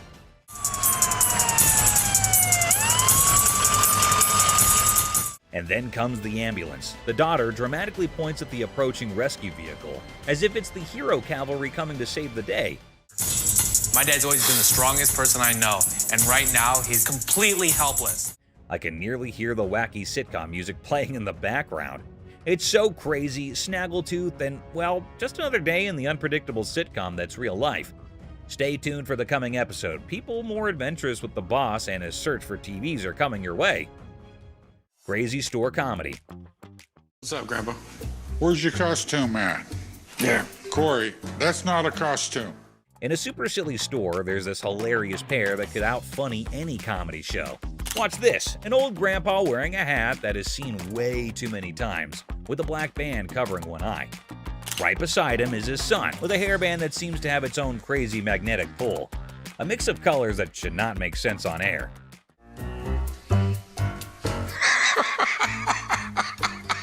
What? So, a regular customer walks in thinking they're just here for a normal shopping trip. Little did they know, a comedy explosion was about to happen. The first person they notice is the son, and they burst into laughter. "What on earth are you trying to be?" they ask, still giggling from the unexpected fun. What are you supposed to be? It's obvious I'm Justin Bieber, America's heartthrob. With a serious face, the son proudly says, "I'm claiming to be Justin Bieber, the American singing sensation." The secret? It's all in the hair. The customer laughs even more, realizing these two are a riot. Roy Rogers? I'm Rooster Cogburn from True Grit. But the real comedy star is Grandpa, strutting around like a rooster king. Feathery hat, confident crowing, he is turning heads. The customer, almost out of breath from laughing, asks, "What is your grandpa pretending to be?" Slightly holding back laughter, the son answers, "He is the legendary Rooster Kern. Shows up once in a lifetime to make people laugh." Go yourself. Antoine, what are you supposed to be? The world's biggest baby. Just when effects seem crazy enough, another character appears. A guy dressed like the world's biggest baby. The customer, nearly crying from horse laugh, realizes they have hit the jackpot of comedy. In this shop of customer craziness, laughter is the currency. These funny characters are the kings of comedy, making everyone laugh and showing that occasionally the best service is the one that comes with a big dose of funny. Pawn Shop Riddles. Look how stupid this question on Pawn Stars is. In this hilarious rant, the speaker dissects a seemingly absurd question about fake items in a pawn shop. A over 1,000, B over 5,000, or C over 10,000. The logic behind the options A, B, and C is dissected with comedic frustration. Well, if the answer's C, the answer's also A and B. Because if it's over 10,000, it's also over 5,000, it's also over 1,000. The speaker expresses disdain for the question, claiming that if the answer is C, then A and B are also correct. I mean, most of the shit that comes into the pawn shop has got to be fake. They've been in business for years and years and years. The absurdity of the question and the presumed obviousness of the answer are highlighted. God, what a stupid question. The speaker ridicules the question's simplicity, asserting that there's no way to get it wrong. The tone is sarcastic as they emphasize the lack of challenge in the question. Anticipation builds as the speaker eagerly awaits the genius-revealed answer. The expectation is set for a straightforward solution to the seemingly senseless question. The speaker's reaction is a mix of frustration and amusement as the answer confirms the over 10,000 scenario. The comedic exasperation with the question's lack of complexity is evident. That's all for our video. We hope you liked it. Please comment, like, and subscribe. Don't forget to hit the notification bell for more videos like this. Share it with your family and friends. See you next time.